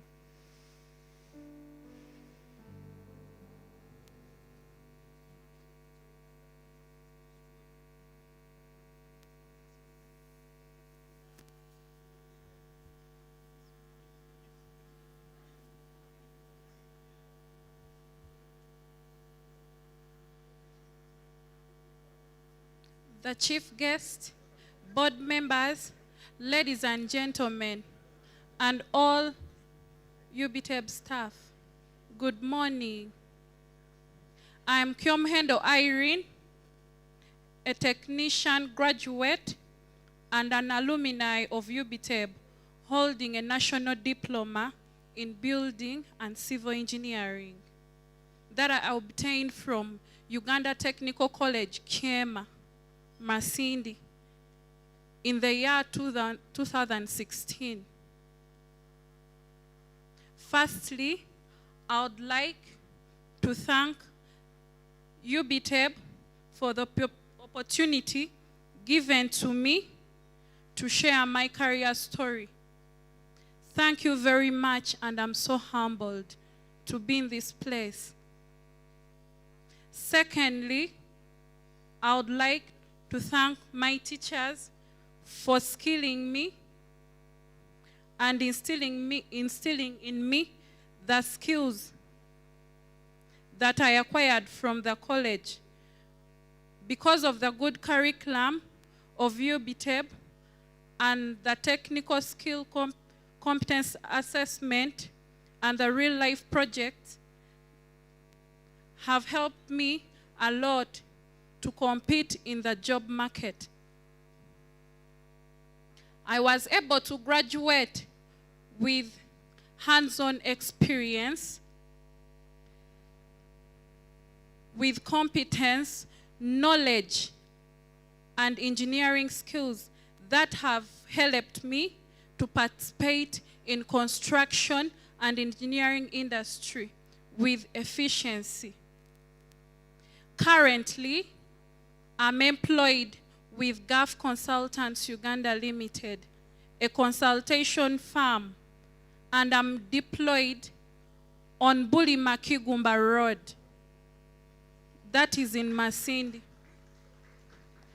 I have successfully finished 3 years there on that project, and it is on 99% in completion. And I work as a laboratory technician. I sample, test road material that is on site. I normally do quality control tests with the help of my supervisors, and I analyze and enter data for the laboratory. And I also make monthly reports and summaries. I thank my bosses for believing in me that I would make it with the skills that they saw in me that I obtained from being assessed by UBTEB. I thank the government of Uganda for introducing technical vocation education training, because it helps a lot in impacting students with the needed skills to compete well in the job market. And it also helps in solving an employment problem. Hence, it is a tool of increasing household income to individuals.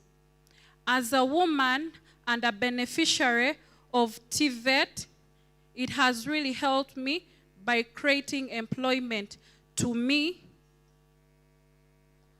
And as the saying goes, that when you educate a girl, you educate the whole nation. My appeal to young girls and students out there, just believe in yourselves. What a man can do, a woman can do. Engineering is not only for men, or TVET, it's not only for men, but we can all do it. To parents, let's embrace TVET because of its competence-based assessment, which enables a child to get ready for employment, because it is every parent's prayer for a child to get employed after school. Happy 10th anniversary, UBTEB. Thank you very much.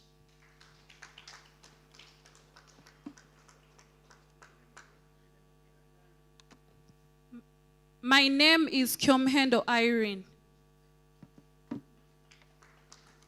Thank you, Miss Irene.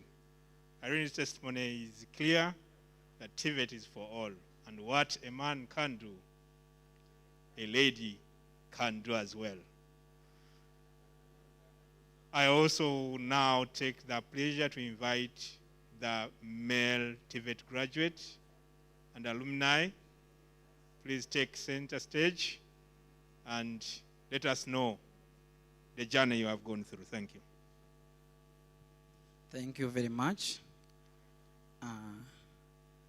The chairman of the board, protocol observed. I am called Moises Godwin. I am one of the graduates of UBTEB from Uganda Technical College Bushenyi. I'm a shift manager, Crown Beverages. I am an ambassador of causing culture change in CBL. I am a CEO GoldTech Engineering. GoldTech Engineering is my company, which I started 4 years ago. Basically, it makes industrial pallets. I am on the technical committee of mechanical engineering, UNBS. No, UNBS, yes. And UNBS looked, that is Uganda National Bureau of Standards, As it was searching, I think it looked at me, and though I was competent based from assessed by UBTEP, it put me on the committee, so I'm also grateful for that. To start my life story, I finished my A-level at St. Michael High School Sunday. Then I was given a government sponsorship at Uganda Technical College of Busheng. From there, you know, in UBTEP, it is programmed to have industrial trainings. I happened to get an industrial training ground at Crown Beverages Limited, of which I was retained because I think through my supervisor's assessment at work, with the skills I had attained from UTC Busheng, they looked something in me, and I became, by then, a line monitor, later, a technical operator.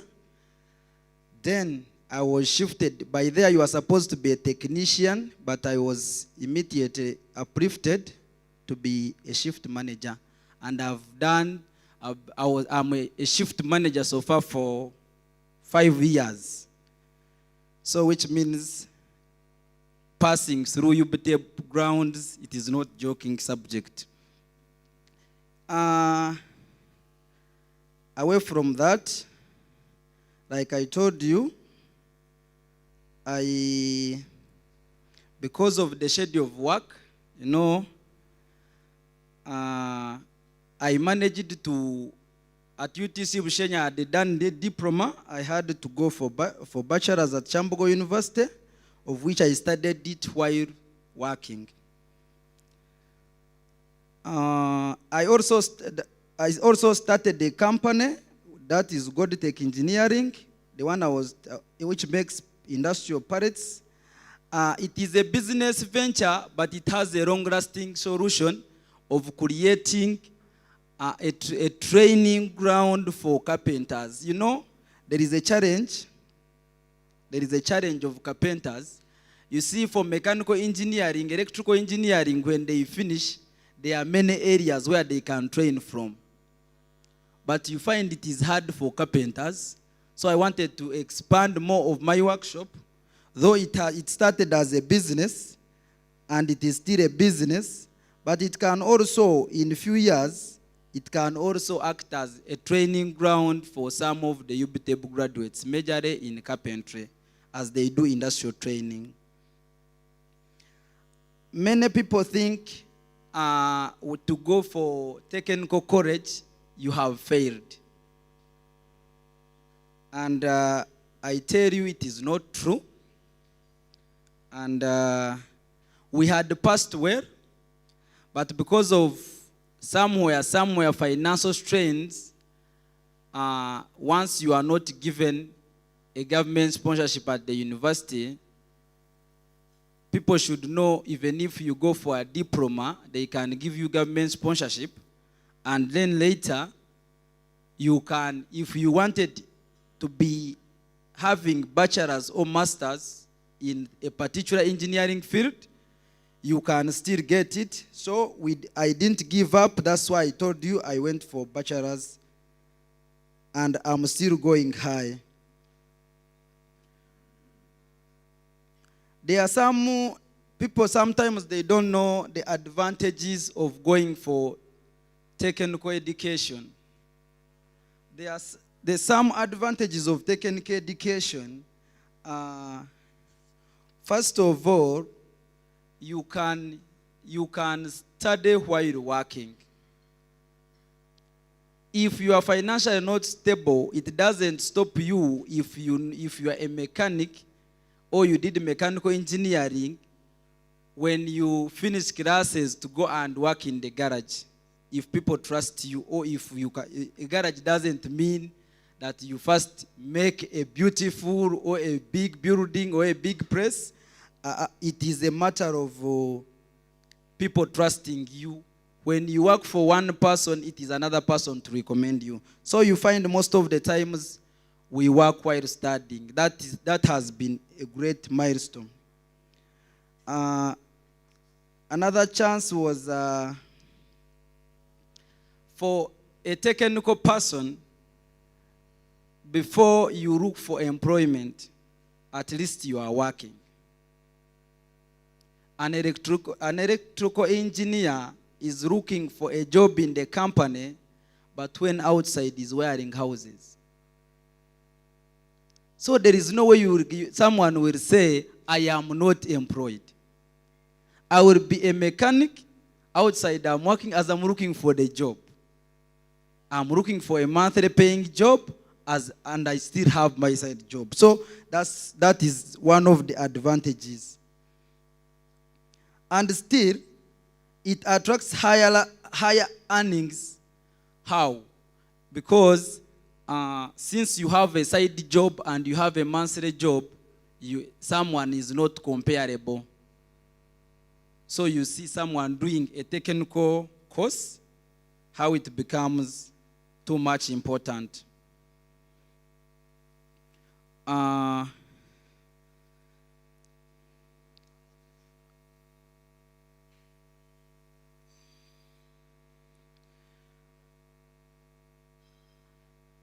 At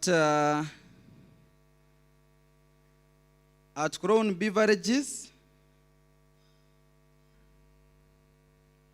they are always happy for technical people who are assessed by UBTEP.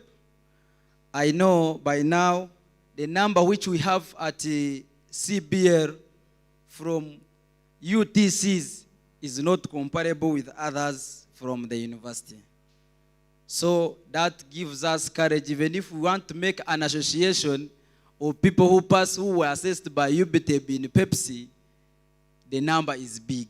That one gives us courage, and it shows us where we are heading, that UBTEP is assessing quality, because you look at the number of people who are outside and you know really that UBTEP is doing better. I really appreciate the management staff of UBTEP and UTC Bushen, because if UBTEP had not come, I think my skills will be low and I couldn't be employed where I am now, and people couldn't be trusting me the way they are trusting me. So I really thank UBTEP, and I know it didn't stop on me. Many are being skilled.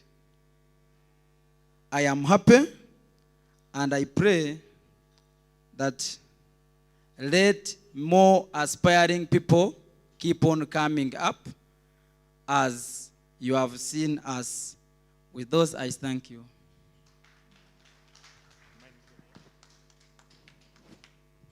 Thank you very much, Godwin, and thank you, listeners. Godwin has written a new item of making association of graduates who are categorized in different trades. So that's something new we have to think about. Now we are going to watch the documentary as we wait for lunch. I hope Mr. Kambao must have informed you that there will be lunch, so don't give up. I request the team that is in charge of the visual area of the documentary, please, let's start. Thank you very much.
Uganda Business and Technical Examinations Board is handling that core area of skills, practical skills, and competence-based training, which is the government has felt it is very critical in supporting economic development of this country. 10 years is a very big milestone for Uganda Business and Technical Examinations. If you compare to the human being, this is a time when the child is already running, going to school, P4, P5. Therefore, we have also graduated from childhood to this level of growth. Of course, within the 10 years, our thanks go to the founders of the board.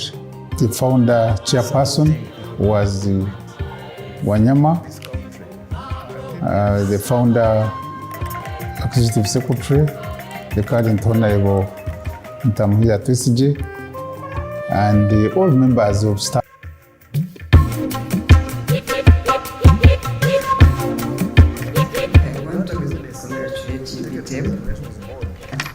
Uganda Business and Technical Examinations Board is handling that core area of skills, practical skills, and competence-based training, which is the government has felt it is very in supporting economic development of this country. 10 years is a very big milestone for Uganda Business and Technical Examinations. If you compare to the human being, this is a time when the child is already running, going to school, P4, P5. Therefore, we have also graduated from childhood to this level of growth. Of course, within the 10 years, our thanks go to the founders of the board. The founder chairperson was Wanyama. The founder executive secretary, the current honorable Ntamuhira Twisije, and all members of staff were there at that time.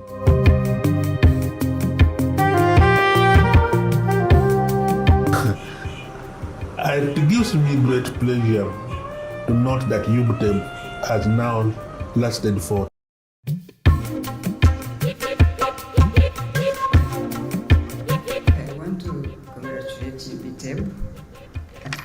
Uganda Business and Technical Examinations Board is handling that core area of skills, practical skills, and competence-based training, which is the government has felt it is very critical in supporting economic development of this country. 10 years is a very big milestone for Uganda Business and Technical Examinations. If you compare to the human being, this is a time when the child is already running, going to school, P4, P5. Therefore, we have also graduated from childhood to this level of growth. Of course, within the 10 years, our thanks go to the founders of the board. The founder chairperson was Wanyama. The founder executive secretary, the current honorable Ntamuhira Twisije, and all members of staff were there at that time.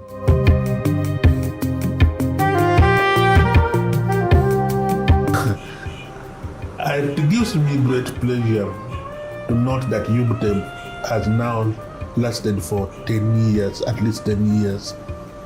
When we started it, we didn't know what the future would be.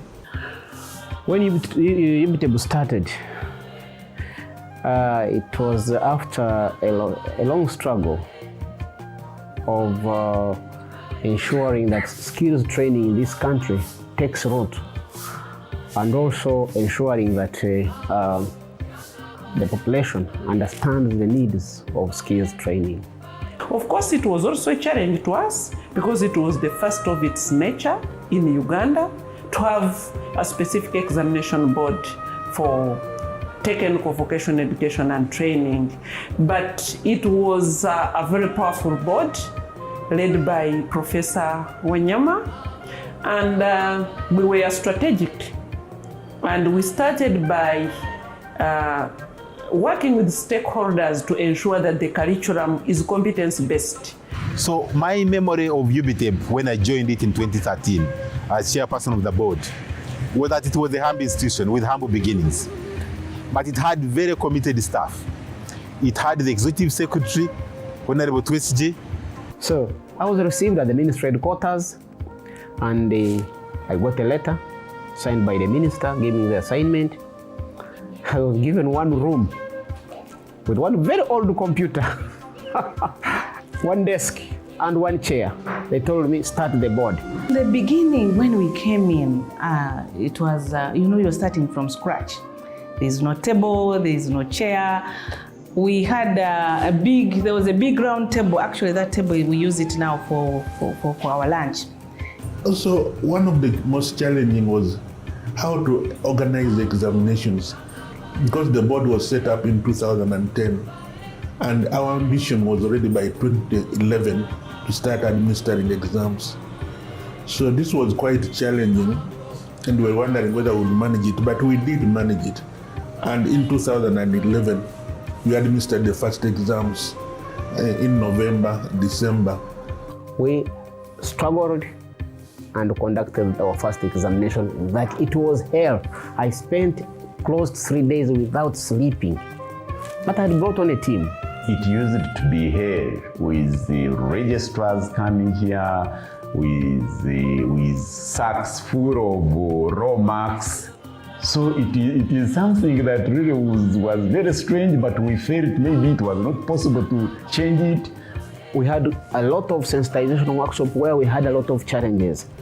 People to accept and realize that this is a national examinations board. It took us time to convince people. No computer, no laptop, no nothing. But you've been given a task, you've come to work.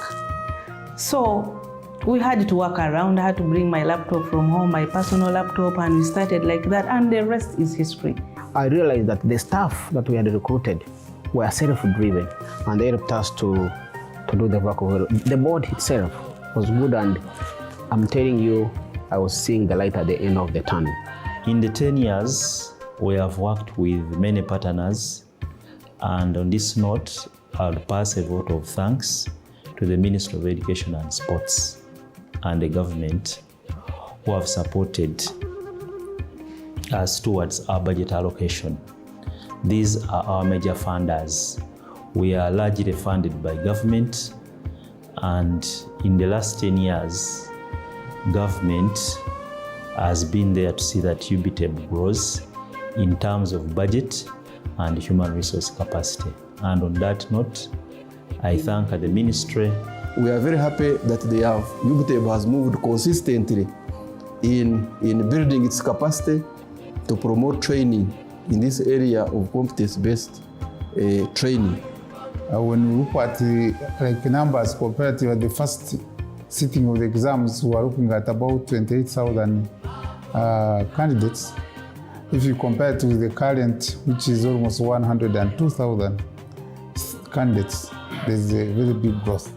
We have about 173 examinable programs in the area of Uganda Community Polytechnic certificates, in the area of national certificates, national diplomas, and higher diploma programs. So we said, for these people to be relevant in the world of work, you must leave the institution when you know what to do. We had to review whatever was existing at that time. We say training with production is a must. They must be called what we called is the real life project assessment concept, where unlike the previous kind of operation in the TVET subsector, where students would be trained on models and so on in all areas of training, but now they come up with final products, and it is very, very key. If you're qualified from a technical institute, you are qualified just as the other one who went to a university. So UBTEP has helped us to create that awareness and to fight the stigma. And now we can see the numbers increasing in technical institutions, young people who now want to train. UBTEP has helped take us, I think, a mile further than where people were seeing our graduates previously, that they leave colleges with a lot of knowledge attained or knowledge acquired while at school and at the colleges, but in terms of their field readiness, whether they are easily adapted to the world of work and the demands of the world of work, I think UBTEP has helped test those particular skills and competencies to give assurance that the graduates of our vocational education and training institutions have the skills that enable them not only to access employment within the labor market, but also to be creators themselves of employment. And that, in a way, is something that as a country we need and will continue to expect from the education institutions for purposes of transforming our economy, transforming the way our people work, and making it easy for our young people to access the job market. People with technical skills are so important if you are going to develop any country. And so for us, when we saw the numbers growing, we know that more students were leaving the university, joining universities, but coming for technical and vocational skills, which was critical. Because many people, before we really marketed that sector, they were despising it. They were saying, you cannot go and become a technician. You can't become a carpenter. But we started showing people who had succeeded as carpenters, who had succeeded as technicians. UBTEP, as an assessing body, has given us a platform. It has given us a platform because the people they assess every year and qualify give us the knowledge of how we are doing with technical education. And the National Development Plan 3 is very much clear that TVET is a game changer in the development of this economy, because one, it will improve productivity, entrepreneurship of the young ones. And once you handle the youth and the young ones, that means the labor market is going to have people who have what? Skills to improve productivity. So in that area, that's an achievement for the organization. Our graduates are something we have to celebrate. We have graduates of UBTEP all over the world, and they are doing well in all their relevant fields. Engineers, technicians, artisans, among others. Because as long as your hands are working, then you are talking to the world of work. Because for them, they're interested in looking on what you are doing. Because the worst thing that can happen to somebody who has been through school is to exit when you can hardly do anything for yourself, you can hardly do anything that can impact on society and on the within the environments that they find themselves. So thanks to BTVET, thanks to UBTEP, thanks to the Ministry of Education and Sports for the reforms that were initiated at the time that UBTEP was born. As we speak now, UBTEP is the talk of every home state. People are happy with what is happening at UBTEP. The government is happy, and that's one of the reasons why it didn't merge it with any other institution. The examination information management system which we have introduced, it is helping us to manage examinations and assessments much better. Transcripts used to take long to be printed after the results are released by the minister. But now we can really print academic transcripts on time. Over time, we have also shifted our approach to ensure that we involve the world of work those who who are practitioners, those who are really involved in the work our candidates are supposed to do. We have developed a number of strategic partnerships with very many institutions. And for me, who comes from National Water, I am proud that we have a partnership between UBTEB and National Water. So the 10 years have been 10 years of progress. And we can say that we have matured and we are ready to carry out the technical and business assessment in this country.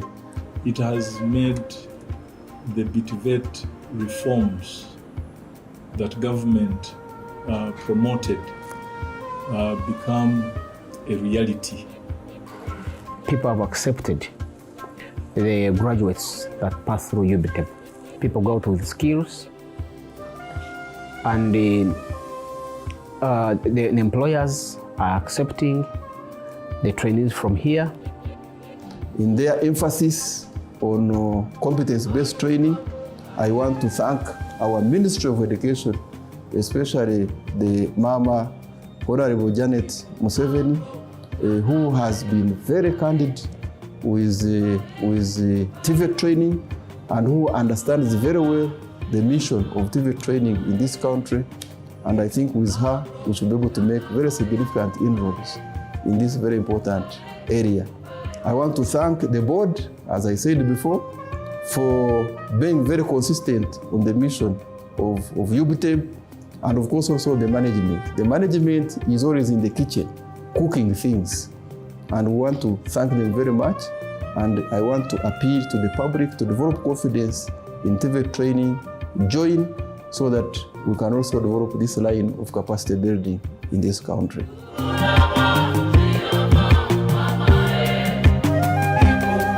The most important and the most critical part that we are going to focus on in the next few years is modularized assessment.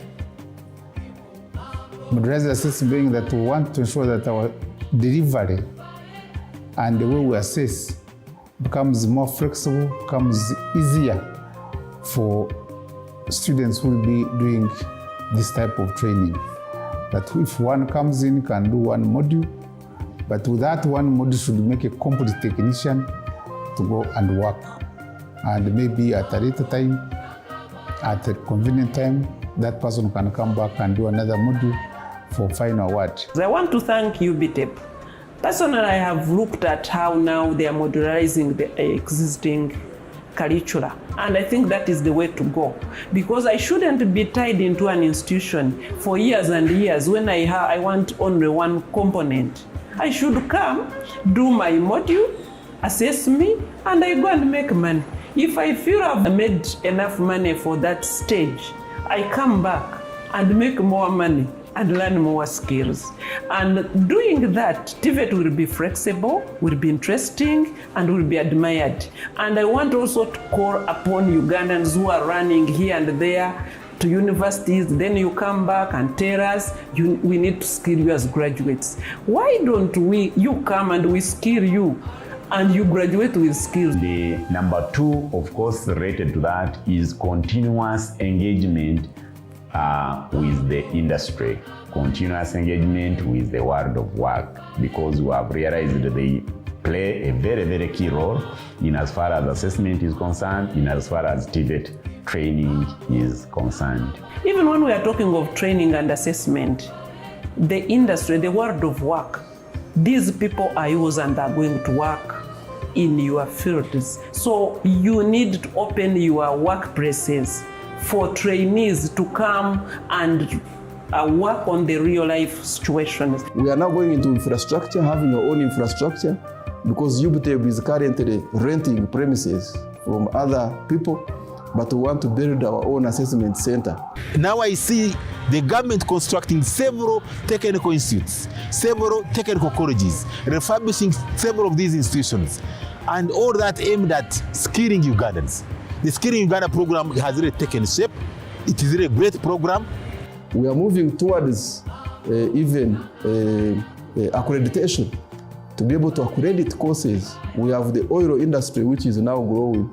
We want to reach a level where we can accredit those courses. They are there to serve you, to guarantee our customer satisfaction, as well as receiving feedback that we shall be able to guarantee effective service delivery. And we want to still continue with what we had already started, but improving it further in terms of accessing results through messaging, through an interactive kind of system, so that we really we want to reduce that time for registrars that must have to come here at the headquarters.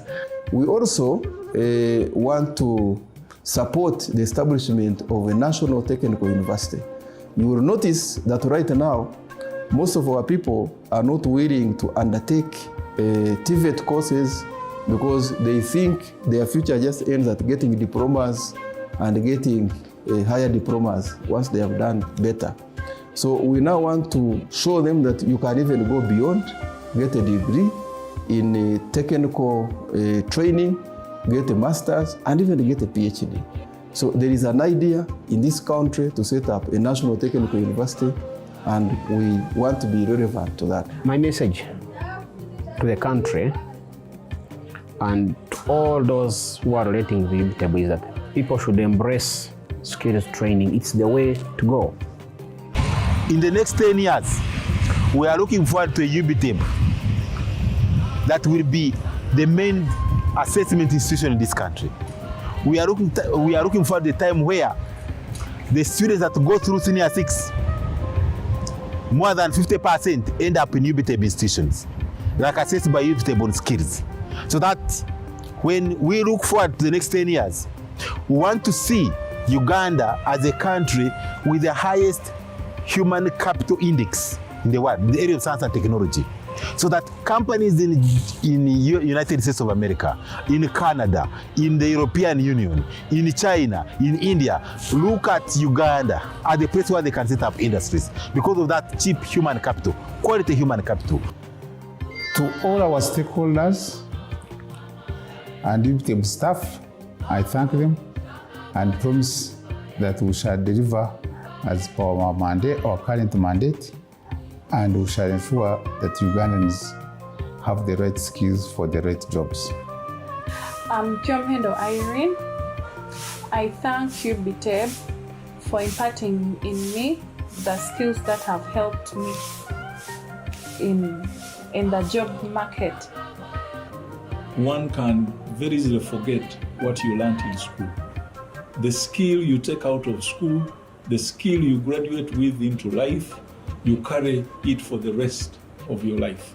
So this is where all of us have a responsibility to encourage parents, to encourage whoever is involved in the skilling of our young people to take TVET seriously, and to support bodies like UBTEB that are helping to certify the competencies that will have been gained as a result of transiting through these kind of institutions. The deficit we have is not in the area of people who have knowledge.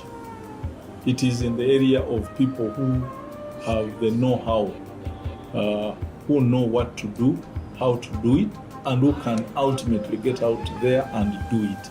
And this is where UBTEB becomes a very key player in that process of socio-economic transformation for our country. Our students who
I've been introduced as Paul Amoru.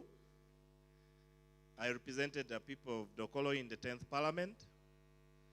But most importantly today, I'm here as a former staff and extremely honored that I'm sitting next to my former board chair, Professor Wanyama, who mentored us and gave all the energy. Getting something from scratch. I think for most of the pioneers who are here, and Honorable Tracy has been engaged and has not joined us, but we have watched him on the screen.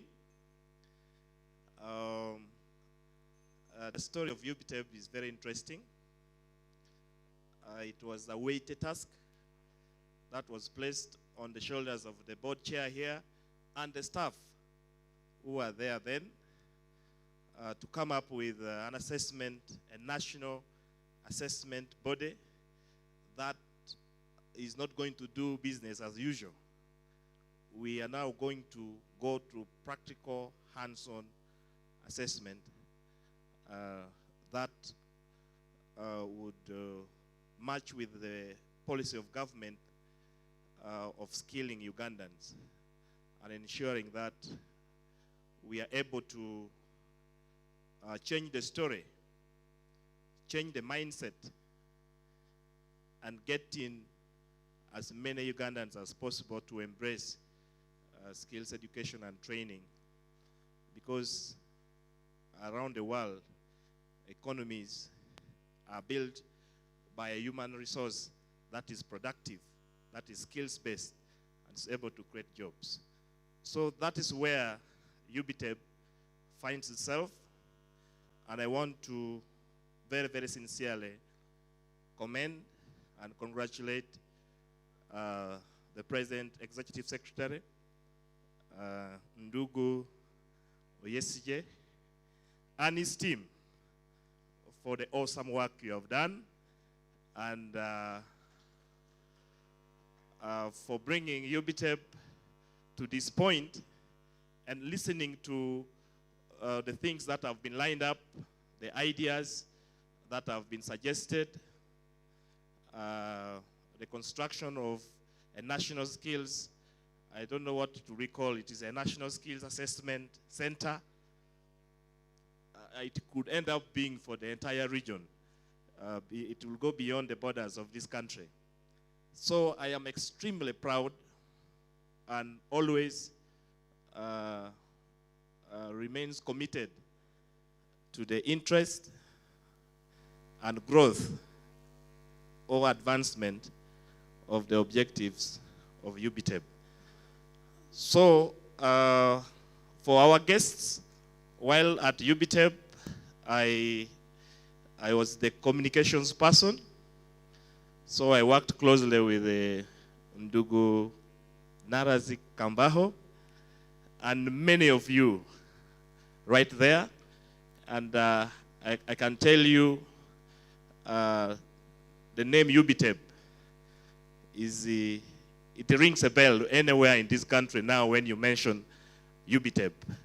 And this has been possible because of the resilience, the commitment, the sacrifices that you, especially the boots on the ground, Ndugu ES and the team, these are the real people interfacing with our institutions, our students on a daily basis to be able to change the trajectory. Uganda has one of the youngest population in the world, and our only hope for stability and growth, sustainable growth, is in being able to mainstream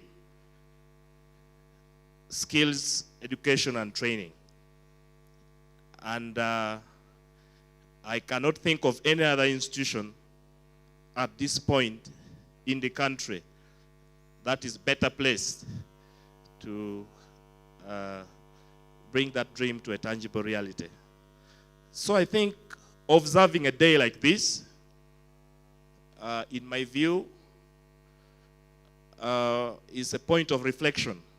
Fortunately, there are many. Oh, I was talking and hoping the former chair is coming back. I think I've seen him. I was told the person I'm supposed to introduce has just walked out. They said, no, keep talking until you see him back. So, so Professor, thank you. I think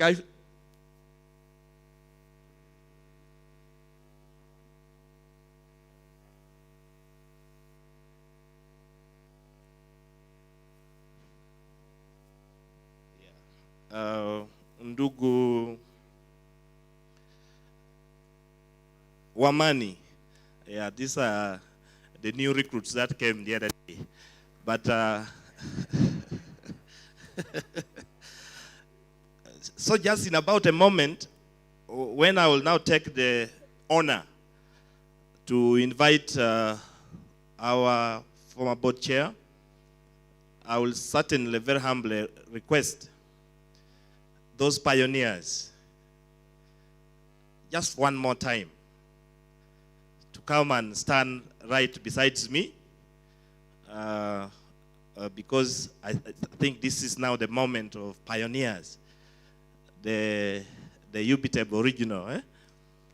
Yeah, allow me to feel good for a moment. So, so the family, the bonding, because UBTEB, outside all the good things we are doing for the country, but UBTEB also is one united family that is bonded in love, commitment, togetherness, and all the good things you can think of in a family. So, I am taking that honor one more time to invite the team, the first cohort of UBTEB staff, that some of them started on the streets, under the trees, and all of those things. And yet you're heading towards, you can see that artistic impression in the background there. You know, this is first world. And certainly, when UBTEB says it is setting pace for quality assessment, I think without saying any more words, you are able to feel it. So please, the pioneer people, you come over. We shall be here when we invite the Professor Barrier. We shall then walk back and allow him say a few words. So just for the benefit of those, this is due to overwhelming public demand that people would want to see the faces of the pioneer UBTEB team. Yes. Any other pioneer remaining down there? Yes, Honorable, now I can say, because they were, I am also staff. Thank you very much. Wonderful. So we want to thank the staff that were able to join us afterwards. But these were the first disciples that went to clear the bush. And indeed, that work, like the disciples did during Jesus' time, a round of applause. So, of course, the good work they started could not have been possible without the helping hand of the many more skillful hands of staff that were able to join us. And it has made the UBTEB story complete. And we look forward to still receiving many more coming in to join this great team to build the story of UBTEB. Because even 200 years from now, just in case Jesus delays a little more, people will still be talking about UBTEB. So I am once again very grateful. UBTEB is making a contribution. Today, the former ES of UBTEB is the committee chairperson of education in the Parliament of Uganda. So UBTEB used so many people in this country. And we remain hopeful that one day we will produce a president, ladies and gentlemen. So with those, this is not, there's no coincidence in what I'm about to do. I'm simply going to invite a professor, one of the gentlemen who also is a pace setter, not only in this country, but around the world in the ICT sector. And so, Professor Barrier, we are honored to have you here, and want to take the opportunity as pioneer staff of UBTEB to welcome you to make a few remarks. Apoyo Matek. Thank you very much.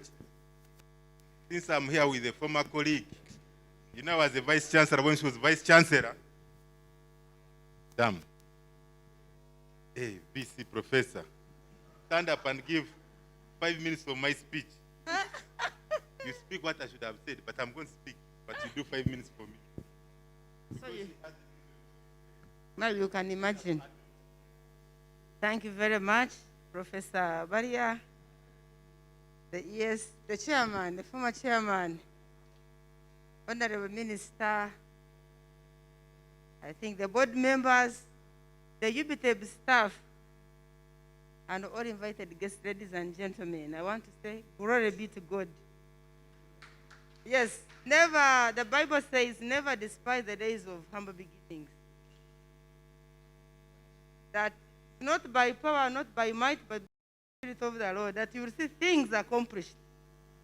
So when you see where you started, giving a history when you were sitting under the trees, no offices, and now you can see a magnificent building. That's not a mean achievement. You better clap for yourselves. Yes, and we really recognize you. And the chair, former chairman, when you were speaking, I was getting your remarks.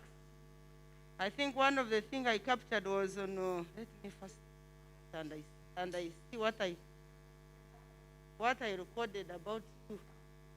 It was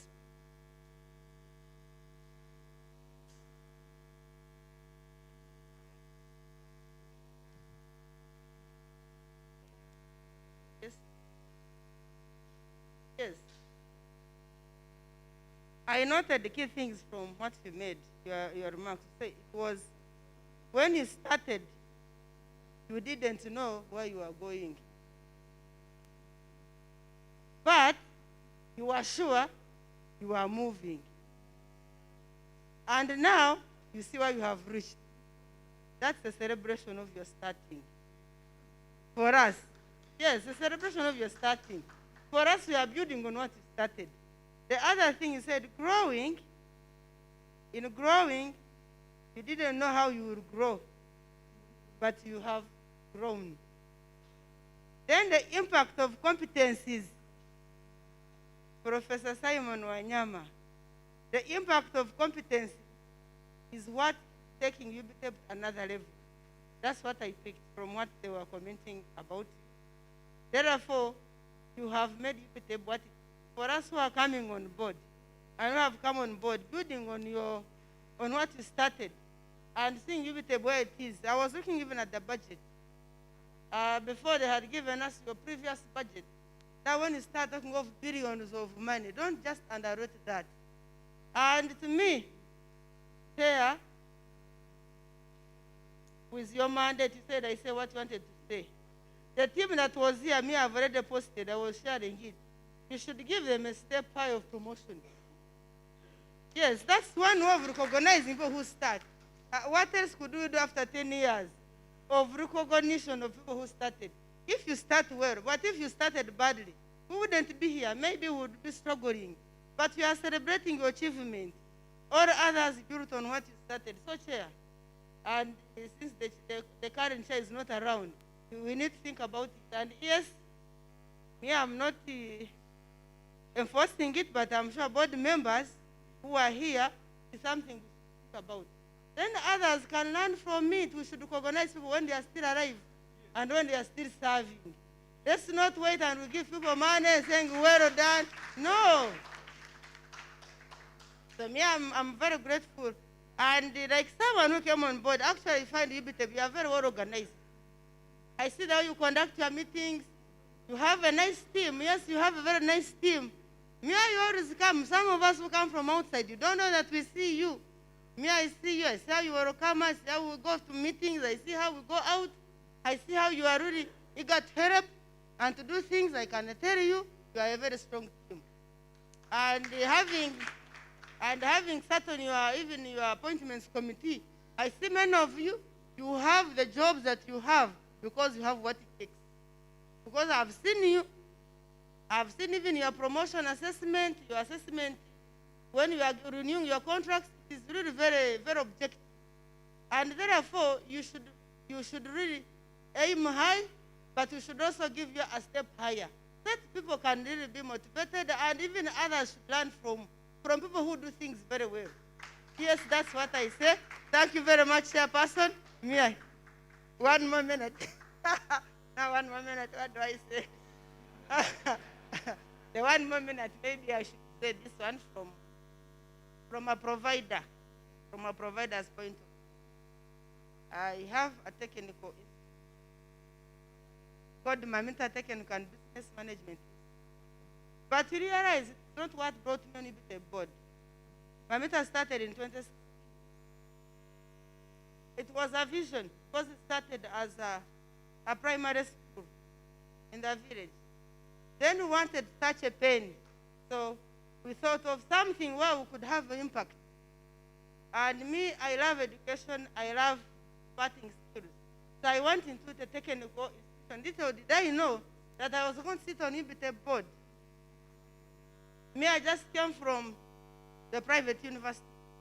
I have been with Professor Maria for years. I know he's a very strong man. He's a very strong man. He transformed Makerere, and I knew what he can deliver. Even Uganda Vice Chancellor's Forum, he was the chair of Uganda Vice Chancellor's Forum when I joined. Professor Maria did very well. Actually, he has an outstanding record. One of the other things that we need to build. And now when we see where we have moved, we need support, and we need to support you, us as who are training in the technical skills, who are giving services, the people. I can assure you the competence-based assessment we have talked about, and especially modular, will take us to another level. And I pray that we support it all, and we are ready, yes, university to join in, and we also support the competence-based assessment, but also the modular. The modular assessment to us will make a sense. May God bless you all. Thank you so much. Now, I will start from where she stopped, but I'll go back and recognize the former chairperson, the executive secretary, our honorable member of parliament, once honorable, always honorable, the vice chancellor here, who has given a wonderful speech, everybody in your respective capacities. She has said what I wanted her to say. But one thing I would like to tell you as people of UBTEP, you need to always have a contingency plan. You know, during COVID, everything is being done online. I had a very serious emergency, but I had to do it on my phone.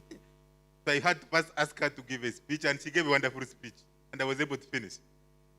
Now, I'm continuing with the speech from where she stopped. But I think, since we have talked about ensuring that the people who started UBTEP benefit from it when it's still what? Growing, and when they're also still what? Alive, when they're still at UBTEP. So I know that in 2026, there won't be more than 4 candidates from UBTEP who got contest for parliamentary. So I would like to ask a quote of UBTEP to go and campaign for honorable for 1 month on the ground.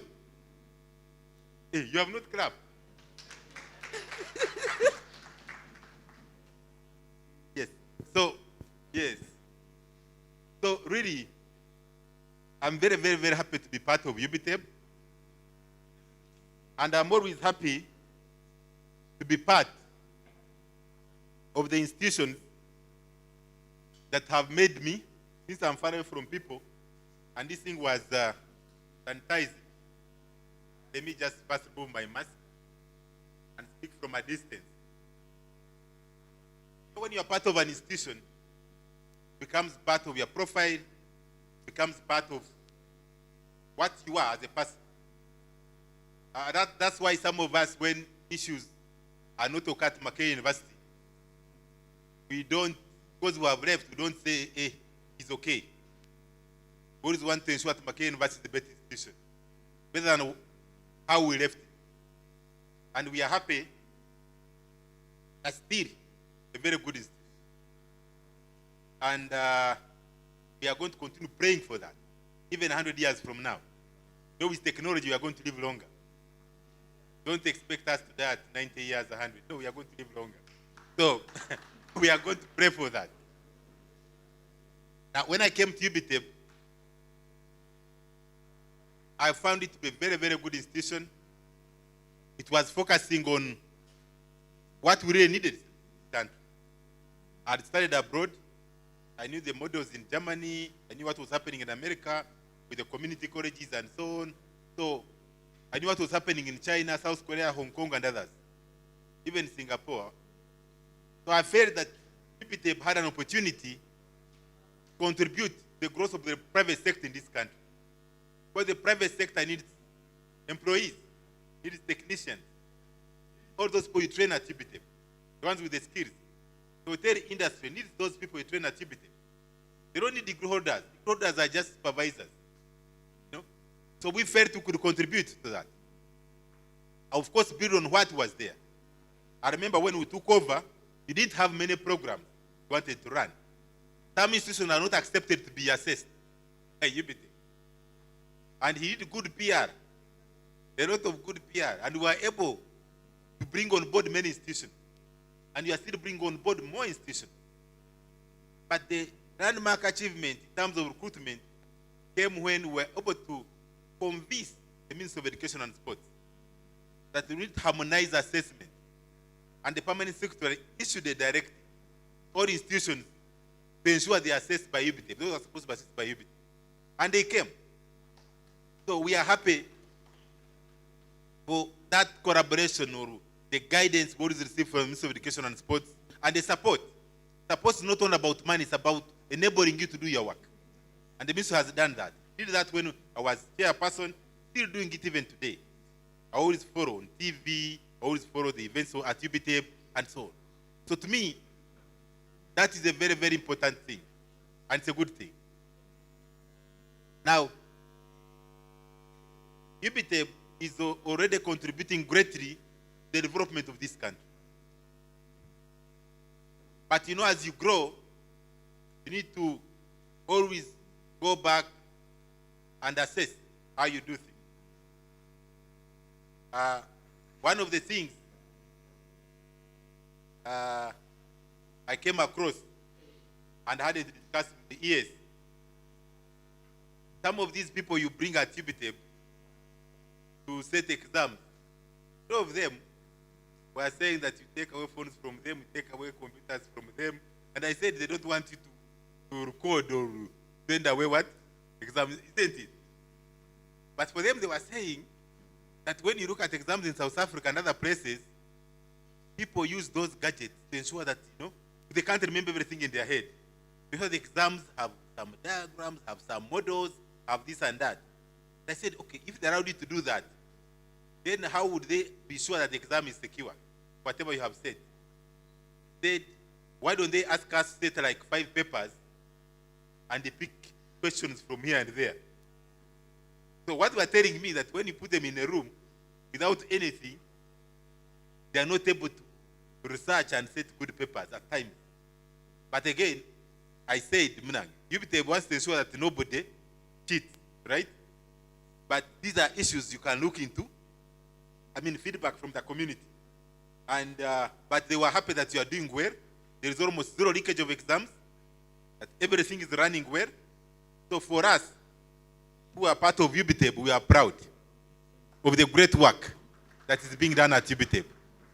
And of course, I remember you always get feedback from the students, from the institutions, from even the general public, the stakeholders, which I think is very, very good. Now, I don't want to really give a speech. I was called to just a few words. And I always want to stick to just a few words. But let me also add my voice we've seen people work at UBTEB, and we've seen it grow. So I think it is important that let those who are at UBTEB also grow with UBTEB. That's why in public service, for certain level of jobs, before they advertise, they are first advertised internally, which UBTEB does. But I think it is also important to look at UBTEB as a national institution. That we do that, we ensure that the people meet the minimum requirements, that the people have the competencies to be able to deliver at that level. And I think over time, the staff at UBTEB have acquired those skills. And since you have a serious appraisal system, that won't be a problem. So I'd like to add my voice to the VC who gave a Professor who gave part of my speech. Yes, she's giving the option, but she's the one on the committee and the board. So she should bring up those proposals. So I thank her for that issue she raised it, which I maybe could have skipped my mind, but she was able to raise it because I asked her to give part of my speech. The other thing I would like to end with is the issue of partnerships. UBTEB, where you have reached, you need to build partnerships. I know you have partnerships, you have collaborations, but these ones are going to ensure that UBTEB is accepted across the country, across the region, and also to bring in about a bit of sustainability. There are many institutions that are coming up. You need to ensure that they are your partners. You need to partner with them. So I know you do that, but I'm saying make sure that all the key institutions in this country, in the region and beyond, those that are relevant to UBTEB, let them be your partners. The other thing is on when you assess these students from the various institutions, they get their qualifications. Many of them, at the time of graduation, they have very, very good projects. The government has come up with various innovation funds. I would like to see UBTEB setting up a small innovation fund that at graduation, you are able to announce projects you are going to give an innovation fund. To go out there and maybe create a carpentry, to go out there and maybe create a small manufacturing processing company, that even other people will be encouraged to say we have to take UBTEB exam. It is very, very important not to leave these people hanging on their own, because they come up with very good projects. Like those who construct good houses, why not get them tools to go and start constructing other houses instead of being employed? So I think let's find a way of empowering them. I know funds are never enough. Now even us, we can actually take on some of your graduates, but in very specialized areas. You know, I remember reading through the speeches of Kwame Nkrumah, President Kwame Nkrumah of Ghana in 1963. I remember listening to President Museveni and also reading his speeches, and other presidents. Most of these visionary presidents, right from the days of Kwame Nkrumah, had a vision of using science and technology to transform the African continent, transform our country. It may have taken long, but many countries have now realized that that's the way to go. And, you know, if you look at the American economy, it's not run by the public sector. It's not funded by the public sector. It's the private sector. The big companies you see, the American companies, the ones that fund the American economy.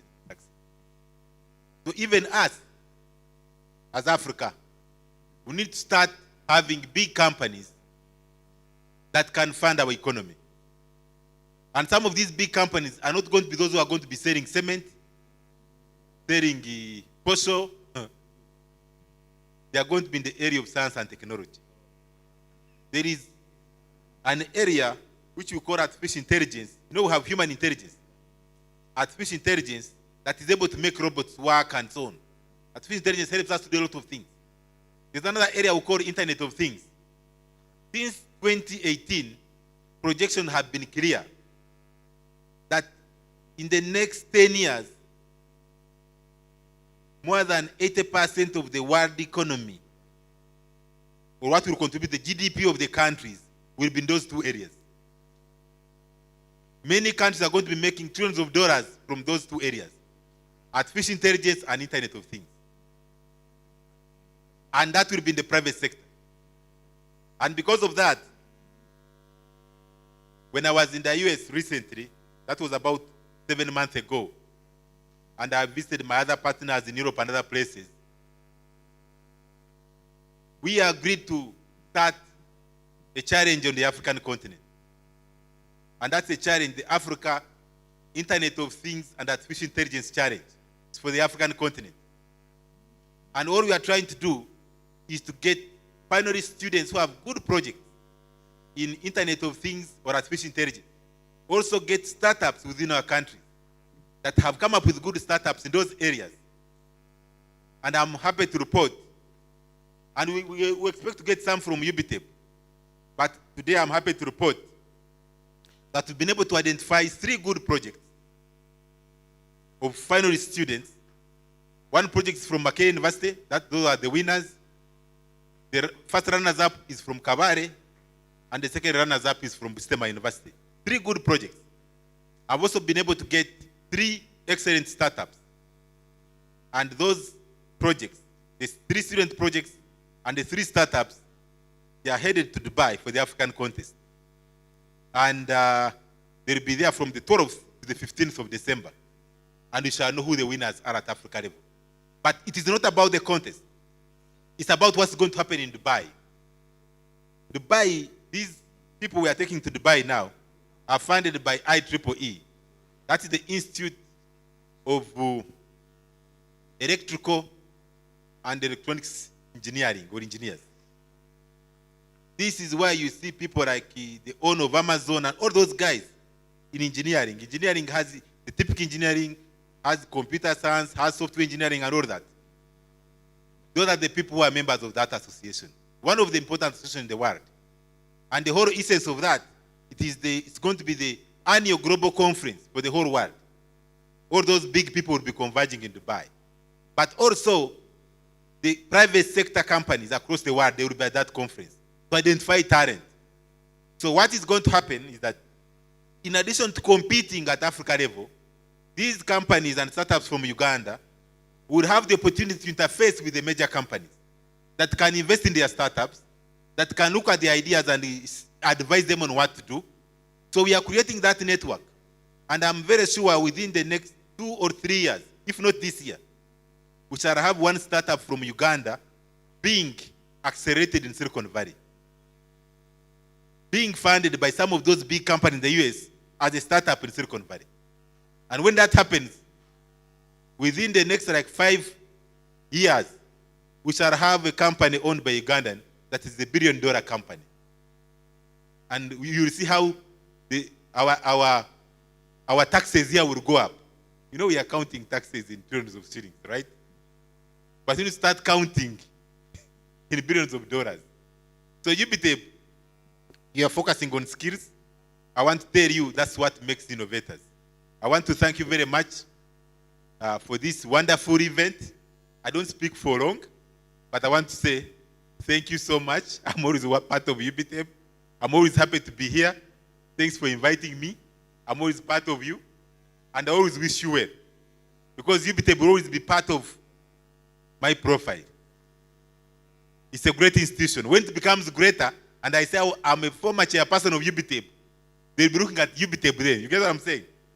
People who are vice chancellors at Harvard 200 years ago. When today, if somebody is like 100 years old and was a vice chancellor at Harvard, and then they say, Harvard, they say, oh, you're a vice chancellor at Harvard. That's great. When I say I'm a former vice chancellor of Makerere, and Makerere today is so big, they say, oh, but if it is so small or collapsing, people will not mind, they'll walk away. So UBTEP, please keep growing it, keep making it better. When we say we're part of UBTEP, we shall be proud, we shall be happy. Thank you very much. Thank you, Professor. Finally, on behalf of the organizing team, I know the ES would have loved to talk, but I want to thank everybody for turning up. We are coming to the end of the function. We want to request two things. One, that you help us and sign our autograph for the launch, but also you accept our invitation for lunch. I want to request first of all, to thank the ICT team, the media team, the UBTEB team for this great launch. We are coming to the end of the function. Lunch is at Kazinga Restaurant. I request Madam Diana and Allen, the two will be in charge of leading the guests that restaurant. And I request Reverend to lead us into that prayer, ushering in our lunch. Thank you. We want to thank you, Lord, for this time. We thank you, Lord, for everything in this place. We bless you, honor you, give you the glory. Thank for you to be able. We thank you, Lord, for the achievements, and Lord, for helping them to overcome all the challenges. But still, we are still going on. We pray that you lead us, you guide us, and guard us. Lord, Heavenly Father, we want to commit ourselves as we'll be leaving this place for lunch, that you go with us. May your blessing be upon us. Bless the food we are going to eat, that it nourishes our body and our fellowship, that your name will be glorified and your Uganda will be lifted high. And now may the blessing of God the Father, the Son, and the Holy Spirit be with you. May that blessing always continue to be with you now and forevermore. Thank you, Reverend. The ICT team, may you lead us in just one stanza, each anthem to close. Our guests and staff, remember to sign our autography. Thank you.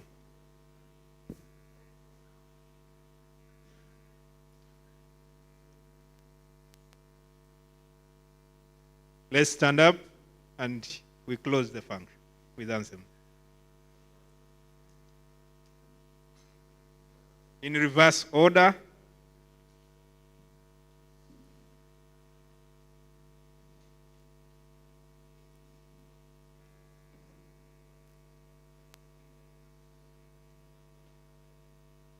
Okay, let's close with the Ugandan anthem, one stanza only.